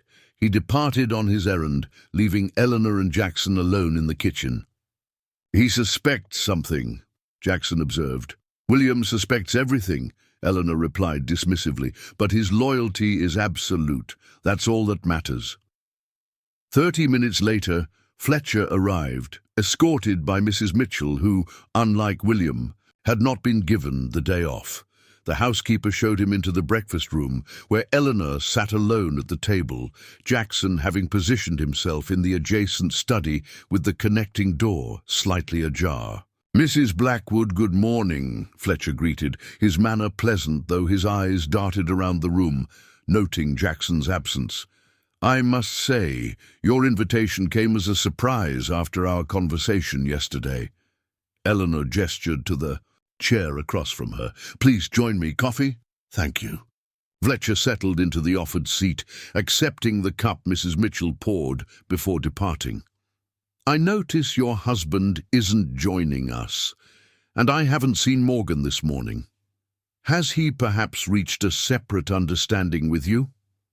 "Mr. Morgan won't be joining us," Eleanor confirmed, adding sugar to her own coffee with meticulous precision. "His involvement is no longer necessary for our discussion." Fletcher's expression sharpened, suspicion evident in the sudden tension of his posture. "I see. And what exactly is the nature of our discussion now, Mrs. Blackwood?" "The nature of survival, Mr. Fletcher." Eleanor's tone remained conversational despite the ominous words. "Specifically, the recognition that persistence in your current course would be detrimental to your continued existence." A thin smile spread across Fletcher's face as he set down his coffee untouched. "Are you threatening me, Eleanor? That seems unwise, especially with Morgan unaccounted for." "Morgan is quite thoroughly accounted for," Eleanor corrected. "His body should be discovered around noon, assuming the establishment's proprietress follows her usual schedule for room cleaning." Fletcher froze, calculation replacing confidence in his gaze. "You're bluffing." "Am I?" Eleanor reached into her sleeve and withdrew a pocket watch that Jackson recognized as having belonged to Morgan. "My husband can be remarkably efficient when properly motivated." Fletcher's hand moved toward his jacket, but he wasn't quick enough. Jackson emerged from the study, Colt revolver trained unwaveringly on the man's chest. "I wouldn't," he advised softly. Fletcher's hand stilled, then slowly returned to the table. 2 against 1. Hardly sporting. "We're not playing a game, Mr. Fletcher," Eleanor said, her voice hardening. "This is business. You and Morgan came here believing you could extort money from me based on my past association with Harrison. That was your first mistake. Your second was underestimating my resources and resolve." "Sullivan won't stop with us," Fletcher warned, desperation beginning to edge his polished demeanor. "He has other agents, other means of collecting what's owed." "Nothing is owed," Eleanor countered sharply. "I built this life from nothing after leaving California.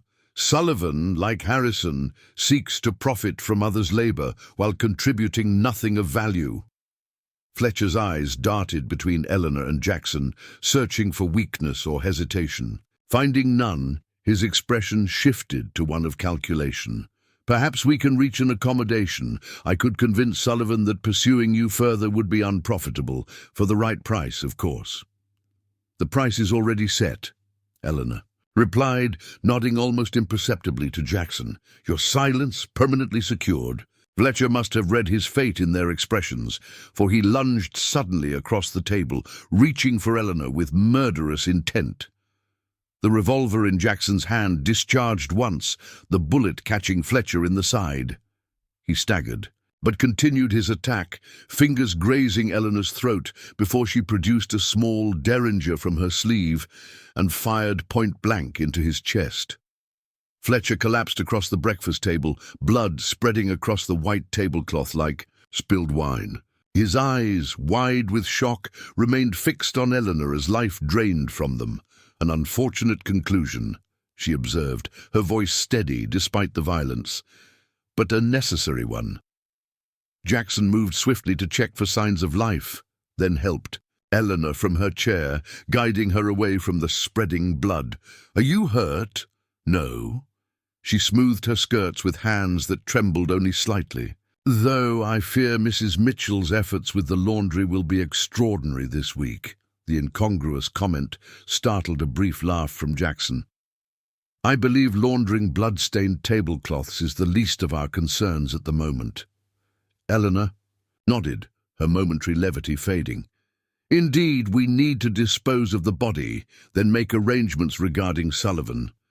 This won't end until he's convinced further pursuit is futile." Jackson studied her, this remarkable woman who had just killed a man with the same composure she might bring to trimming roses. "You've changed since I first met you." "Have I?" She glanced back at Fletcher's body. "Or have you simply come to know me better? Perhaps both." Jackson holstered his weapon. "What now?" Elena straightened her shoulders. Decision made. "Now we clean up this mess, then prepare for a journey to San Francisco. It's time I settled accounts with Thomas Sullivan. Personally, Jackson corrected. It's time we settled accounts." The distinction didn't escape Eleanor's notice. A complex emotion flickered across her face. Surprise, perhaps, or something closer to gratitude. "Yes," she agreed softly. As they set about the grim task of removing all evidence of Fletcher's demise, Jackson reflected on the strange path that had led him to this moment. He had come to Silver Creek, a hunted man seeking temporary shelter. He had married Elena Blackwood for protection, expecting nothing more than a business arrangement with a respectable widow. Instead, he had found a partner as ruthless and determined as himself, a woman whose past rivaled his own in darkness, but whose vision for the future offered something he had never dared hope for, purpose beyond mere survival. The journey to San Francisco would be perilous, the confrontation with Sullivan potentially fatal. Yet as he worked alongside Eleanor, Jackson realized he no longer thought of leaving, of returning to his solitary existence. Whatever fate awaited them in California, they would face it together, bound not by love, perhaps, but by something equally powerful, mutual respect and the shared knowledge that neither would abandon the other when danger threatened. It was, in its way, a more honest union than most marriages of so-called love. And as dawn broke fully over Silver Creek, painting the blood-spattered breakfast room in golden light, Jackson Reed accepted that his life had irrevocably entwined with Eleanor, Blackwood's for better or worse, until death parted them. The journey to San Francisco took 3 weeks by a circuitous route designed to evade potential surveillance. Rather than traveling directly west, Eleanor and Jackson headed north into Idaho territory before turning southwest through Nevada. They avoided main rail lines and major stagecoach routes, instead hiring private transportation and occasionally purchasing horses when necessary. Eleanor moved through this nomadic existence with surprising adaptability for a woman of her years and station. The refined businesswoman of Silver Creek gave way to a more practical traveler who could sleep on hard ground without complaint and ride for hours without rest. Jackson glimpsed in her the younger woman who had once traversed these same territories, with criminal intent, resourceful, alert, and uncompromising. "You've done this before," he observed, as they made camp in a sheltered gulch, their 3rd night after crossing into California. Eleanor arranged kindling for a small fire, her movements efficient. "Many times, though not for 20 years, the landscape has changed, but the principles remain the same. Travel light, trust no one, leave no trail." "How did you meet Sullivan?" Jackson asked, preparing coffee in a battered tin pot. Eleanor paused, memories shadowing her face. "San Francisco, 1857. I was 24, working as a companion to a banker's wife. Sullivan frequented their social circles, charming, wealthy, seemingly respectable." Her mouth tightened. "He recognized something in me that others missed, ambition unconstrained by conventional morality. He recruited you. He offered an opportunity, she corrected. I had spent my life adhering to society's expectations for women, only to find myself dependent on the goodwill of others despite my capabilities. Sullivan proposed an arrangement that would value my intelligence rather than my feminine virtues. Planning robberies instead of planning dinner parties, Jackson surmised. A ghost of a smile touched Eleanor's lips. Precisely. I had a talent for organization, for identifying vulnerabilities in both routes and people. Sullivan provided financing and connections. Harrison supplied the necessary violence. She accepted the cup of coffee Jackson offered.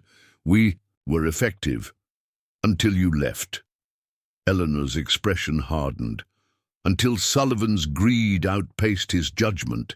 He demanded greater returns with less preparation, resulting in unnecessary casualties. I have never been squeamish about violence. When required, but senseless bloodshed is bad business. They lapsed into silence as darkness enveloped the camp. Jackson considered the woman across from him, not with judgment, but with growing understanding. Eleanor had survived in a world designed to limit her, using whatever tools were available.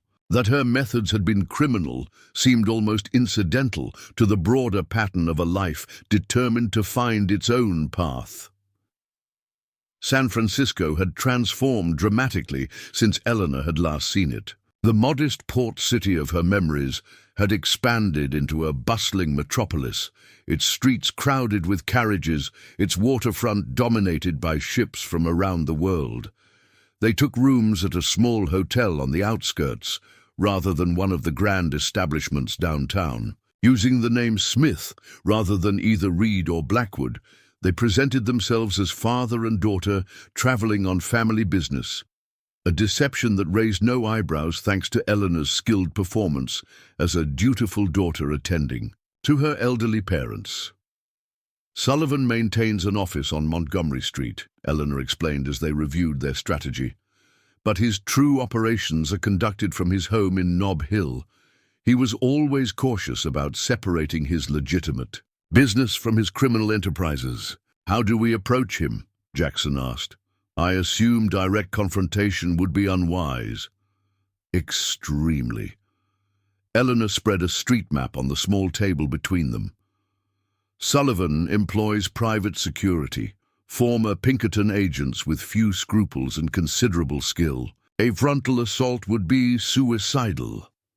Then we need leverage, Jackson concluded, something valuable enough to force a meeting on our terms. Eleanor nodded, her expression contemplative. Sullivan has one significant vulnerability: his reputation. Despite decades of criminal activity, he's maintained the facade of a respectable businessman. Evidence of his true nature, properly presented to the right authorities, would destroy everything he's built. Do you possess such evidence? I did, once. Eleanor traced a pattern on the map with one finger. Before leaving California, I collected documents implicating Sullivan in various crimes, financial records, correspondence, details of planned robberies, insurance should he ever pursue me. Where are these documents now? Hidden. Eleanor met his gaze steadily. In a location known only to me, untouched for 20 years. Jackson studied her, noting the calculation behind her eyes. You planned for this possibility even then. I've survived by anticipating threats before they materialize, she replied simply. Tomorrow we'll retrieve the evidence. Then we'll arrange a meeting where Sullivan can choose between retirement and ruin. The following morning found them in a quiet cemetery overlooking the bay. Eleanor moved purposefully among the weathered headstones until she reached a modest marble marker bearing the name Elizabeth McKenzie, beloved daughter, 1835-1857. Your alias, Jackson observed. My mother's name, Eleanor corrected, kneeling despite her age to examine the base of the monument. The daughter who never existed provided excellent cover for items I wished to keep secure. With practiced movements, she located and pressed a hidden mechanism at the base of the headstone. A small compartment opened, revealing a metal box tarnished by years of concealment. "No one has disturbed it," she noted with satisfaction, retrieving the box and securing it inside her coat. "Let's proceed to the second phase." They made their way to the offices of the San Francisco Chronicle, where Elena asked to speak with a senior editor regarding a matter of significant public interest. Her dignified appearance and authoritative manner secured them an audience with Howard Phillips, a man whose shrewd eyes suggested he recognized a potential story when it appeared. "Mrs. Smith, Mr. Smith," he greeted them, gesturing to chairs opposite his cluttered desk. "How may the Chronicle be of service?" "We have information concerning Thomas Sullivan," Elena began, watching closely for his reaction. Phillips's expression remained professionally neutral, though his posture straightened slightly. "Sullivan is a prominent citizen. What sort of information?" "Evidence of criminal activities spanning 2 decades, Elena replied, placing the unopened box on his desk. "Robbery, extortion, and multiple counts of murder by proxy. Documented in detail by someone who once worked closely with him." The editor's gaze sharpened. "These are serious allegations. May I ask how you came by this information?" "You may ask," Elena said smoothly. "I choose not to answer at present. What matters is the authenticity of the documents, which you're welcome to verify through independent means." Phillips studied them for a long moment. "Why bring this to me rather than the authorities?" "Because powerful men have powerful friends." "In law enforcement," Jackson interjected, "but they fear nothing more than public exposure." "We're not giving you these documents," Elena clarified, "merely showing you they exist. Should anything happen to either of us, sealed copies will arrive at your desk with instructions for publication." Understanding dawned in Philip's expression. "You're using my paper as leverage against Sullivan." "As insurance," Elena corrected. "We intend to meet with Mr. Sullivan privately. This conversation ensures that the meeting concludes satisfactorily for all parties." The editor leaned back, fingers steepled beneath his chin. "You realize I could publish this information regardless of your wishes?" Elena smiled thinly. "You could try, but without my testimony to authenticate these documents, you'd risk a ruinous libel suit. However, should we fail to return to our hotel by nightfall, a letter already in your mailroom provides that authentication in full." "It was a masterful performance," Jackson reflected as they departed the newspaper offices. Eleanor had manipulated the editor with the same precision she had once applied to planning robberies, providing enough tantalizing information to ensure his cooperation while withholding the leverage needed to control the situation. Their final preparation was a carefully worded note delivered to Sullivan's Montgomery Street office, requesting a private meeting that evening at his home regarding mutual associates recently deceased in Montana Territory. The deliberate reference to Fletcher and Morgan would confirm their involvement while suggesting knowledge Sullivan couldn't afford to ignore. As dusk settled over San Francisco, a hired carriage deposited them at the ornate gates of Sullivan's Nob Hill mansion. The grounds were immaculate, the architecture ostentatious, a monument to wealth accumulated through means both legal and otherwise. "Are you certain about this?" Jackson asked as they approached the entrance, acutely aware of the watchers undoubtedly tracking their movements from concealed positions. Eleanor's face was set in lines of grim determination. "I've been preparing for this confrontation for 20 years, Mr. Reed. Tonight, we will end it, one way or another."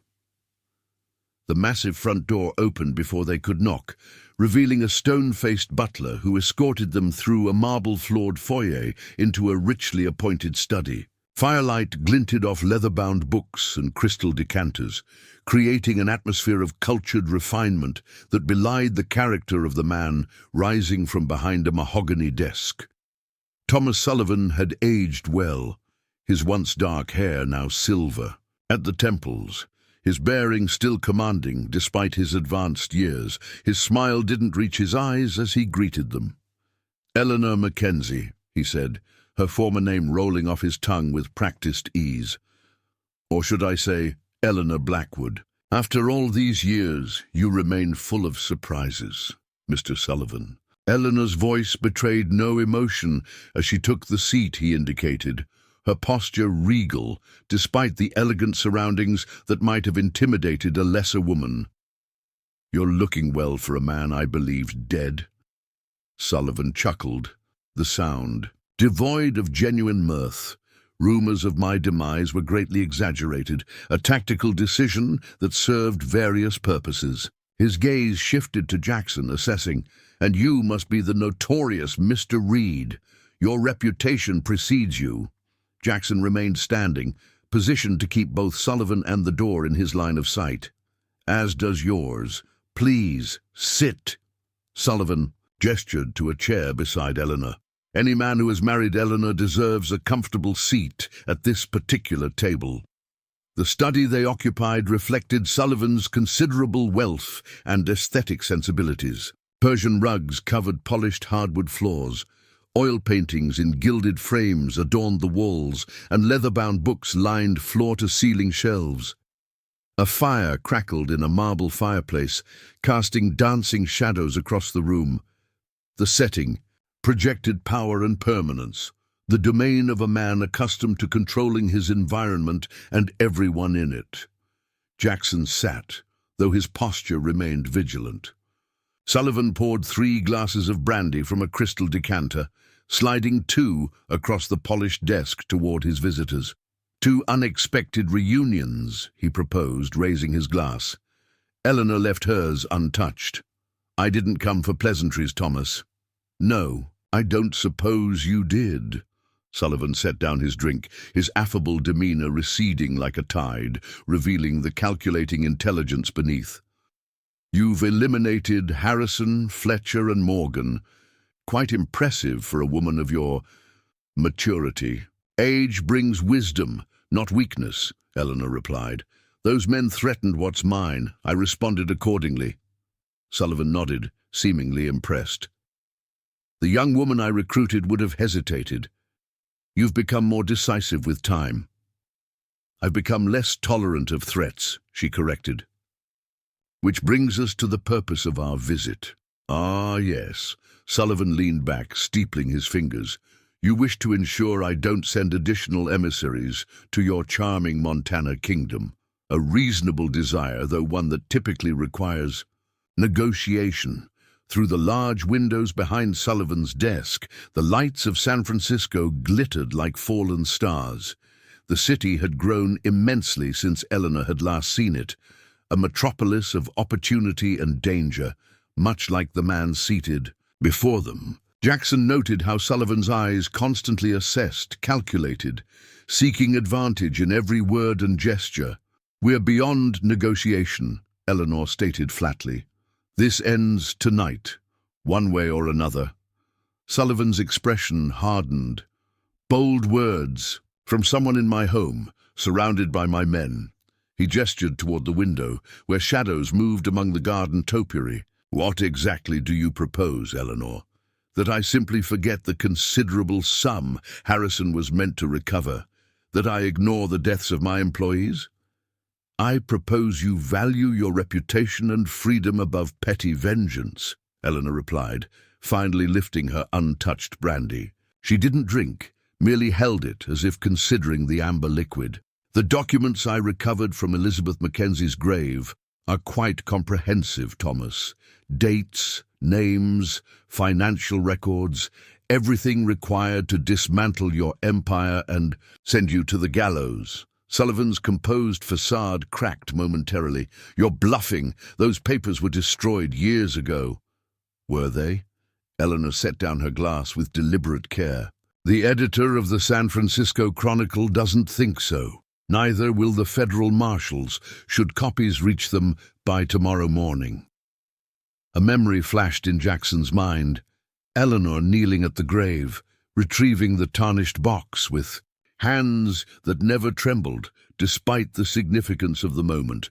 He had glimpsed the contents before she secured them, ledgers recording illicit transactions, maps marking robbery locations, correspondence implicating Sullivan in orchestrating violent crimes across multiple states.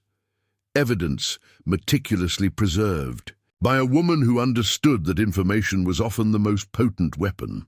A tense silence filled the study, broken only by the soft ticking of a grandfather clock in the corner. Jackson kept his hand near his concealed weapon, watching Sullivan's every micro-expression, the slight narrowing of eyes, the almost imperceptible tightening of jaw muscles, the careful recalculation happening behind his facade of control. "What do you want?" Sullivan finally asked, voice flat. "Complete dissolution of all claims against me," Elena replied. "Permanent cessation of any surveillance or interest in my affairs. A binding agreement that you will never again make contact with me or any associate of mine. And in return, your continued prosperity and freedom." Elena's tone was implacable. "The documents remain secured but unreleased, contingent upon your adherence to our agreement." Sullivan rose from his chair and walked to a window, gazing out at his domain, the city where he wielded influence through both legitimate business and criminal enterprise. His reflection in the glass showed a man confronting an unexpected challenge to his authority, weighing options with the precision of a chess master, contemplating sacrifices necessary for eventual victory. "You know," he said without turning, "I've often wondered what became of you after you disappeared. Reports mentioned a widow in Montana who bore some resemblance to my former associate, but the description seemed implausible. Elellanena McKenzie, reinvented as a respectable businesswoman, building a transportation empire while hiding in plain sight." He turned genuine admiration in his expression. "Extraordinary. I taught you strategy, but you've exceeded the teacher." "You taught me survival," Elena corrected. "Everything else I learned through necessity." Sullivan studied her, perhaps searching for weakness or deception. Finding neither, he sighed. "You were always my most promising protégé, Elena. I should have anticipated you'd prepare so thoroughly." "Yes," she agreed. "You should have."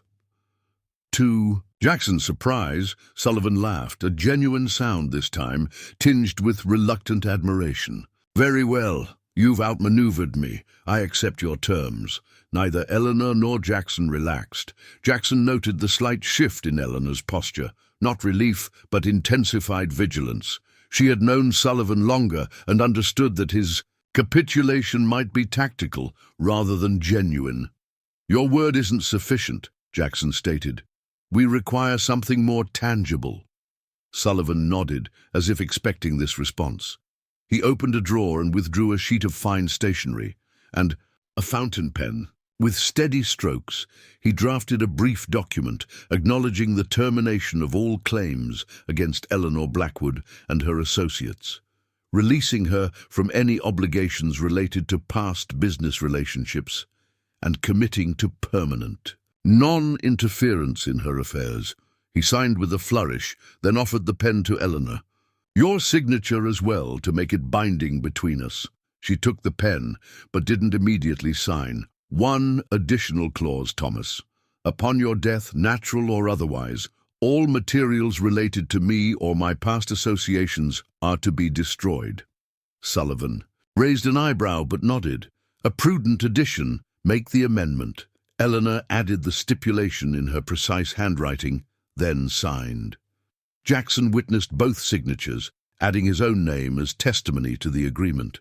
The document, simple in its language but profound in its implications, represented the final severance of ties binding Elena to her criminal past. "I assume you'll want this notarized," Sullivan remarked dryly. "That won't be necessary," Elena replied, carefully folding the document and securing it within her dress. "We both understand the real enforcement lies elsewhere." The grandfather clock chimes the hour, its resonant tones filling the momentary silence between adversaries who had once been allies. Outside, Fog rolled in from the bay, shrouding the garden in ethereal mist, obscuring the movements of Sullivan's men. Sullivan raised his glass again. To closure, then, and to the most formidable woman I've ever had the pleasure of both mentoring and fearing. This time, Eleanor took a small sip of her brandy. I trust this concludes our business, Thomas. Permanently. Indeed, it does. Sullivan rose, signaling the end of their meeting. I admit to curiosity about one thing, however. What would you have done had I refused your terms? Eleanor's expression remained impassive as she stood. The documents would have been published immediately, but we wouldn't have left this house alive, would we? Sullivan's smile was cold.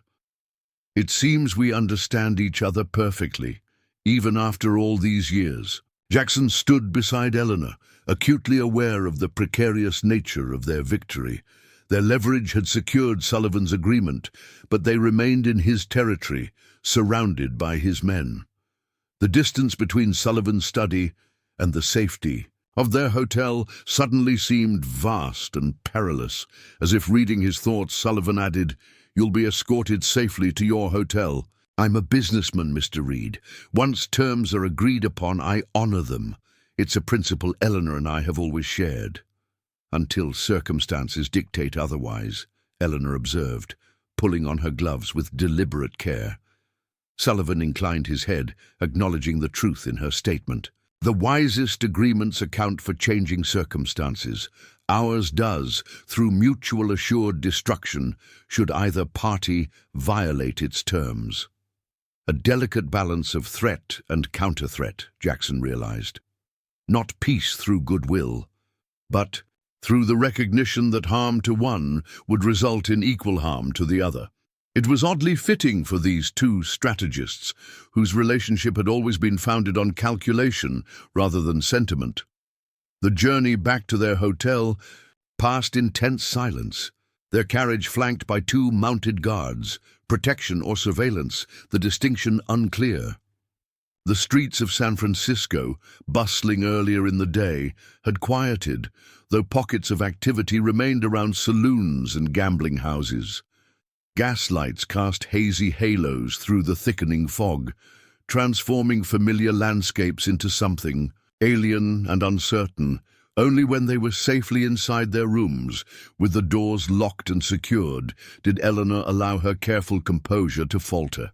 She sank into a chair with a long, shuddering breath, the tension of decades seemingly draining from her frame.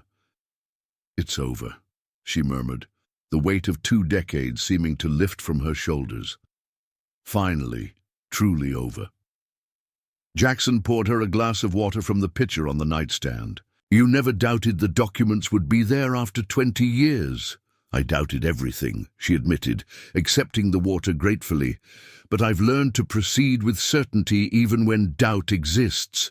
Confidence is often more valuable than accuracy." He smiled slightly, recognizing the philosophy that had guided her rise from criminal to respected businesswoman. "What now?" The question hung in the air between them, fraught with implications neither had fully confronted until this moment. Their marriage, begun as a pragmatic arrangement to provide Jackson protection and Eleanor security, had evolved into something neither had anticipated, a partnership that transcended its contractual origins. Eleanor considered the question, perhaps for the first time. For 20 years, she had lived with the specter of discovery hanging over her carefully constructed life. Now, with that threat neutralized, possibilities expanded before her. "We return to Silver Creek," she decided. "There's still a business to run, a life we've built." "We," Jackson repeated, the word no longer strange to either of them. "Yes," Eleanor met his gaze steadily. "Unless you have other plans now, that your protection is no longer contingent on my goodwill." The lamp on the bedside table cast a warm glow across her features, softening the lines that experience had etched into her face. In that moment, Jackson saw beyond the formidable businesswoman, beyond the former criminal mastermind, to the essence of Eleanor herself, resilient, determined, uncompromising in her pursuit of survival on her own terms. "My plans," Jackson said slowly, "involve continuing our partnership.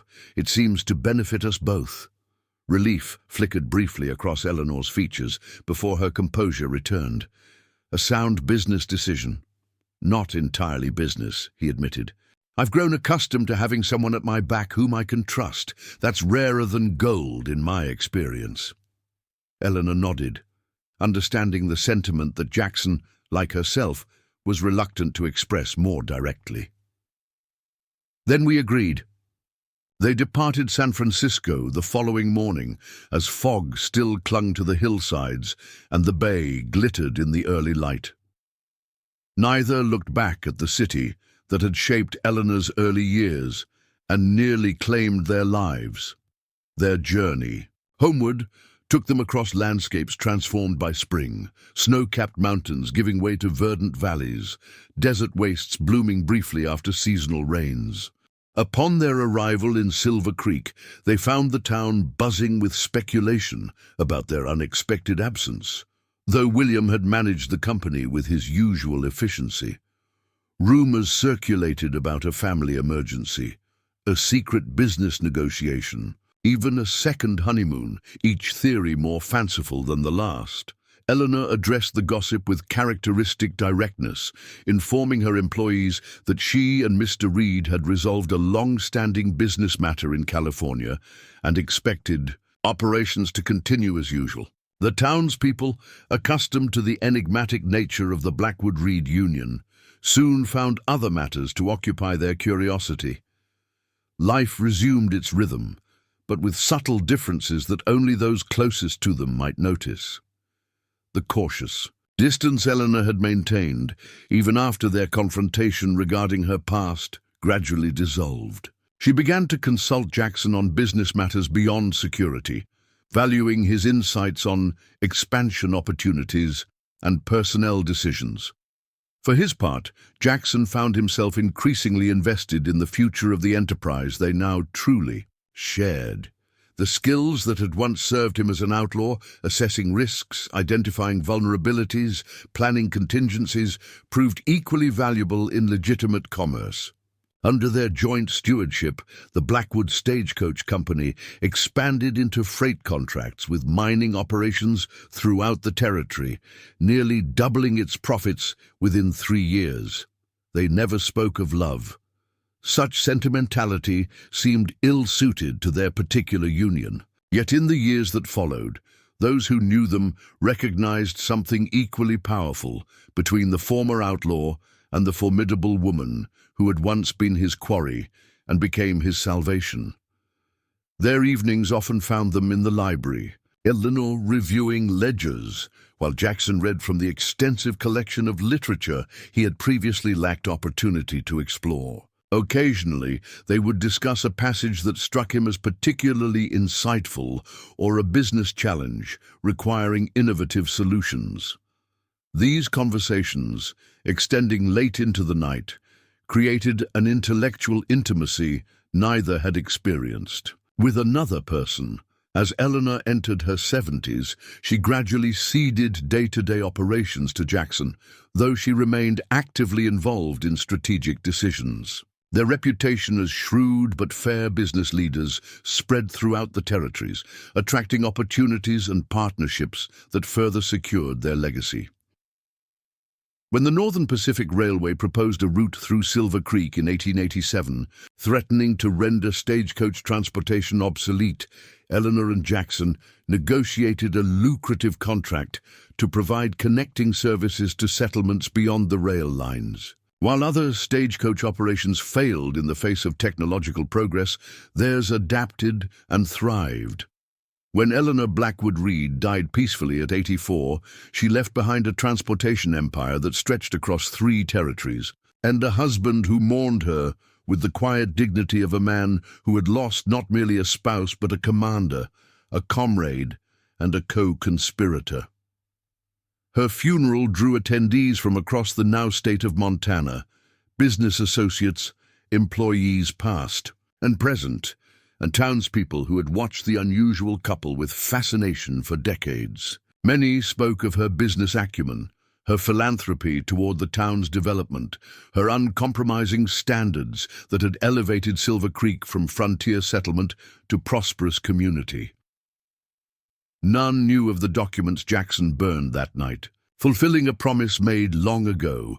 Records of crimes committed, lives taken, all evidence of Elena McKenzie's existence before she reinvented herself as Elena Blackwood.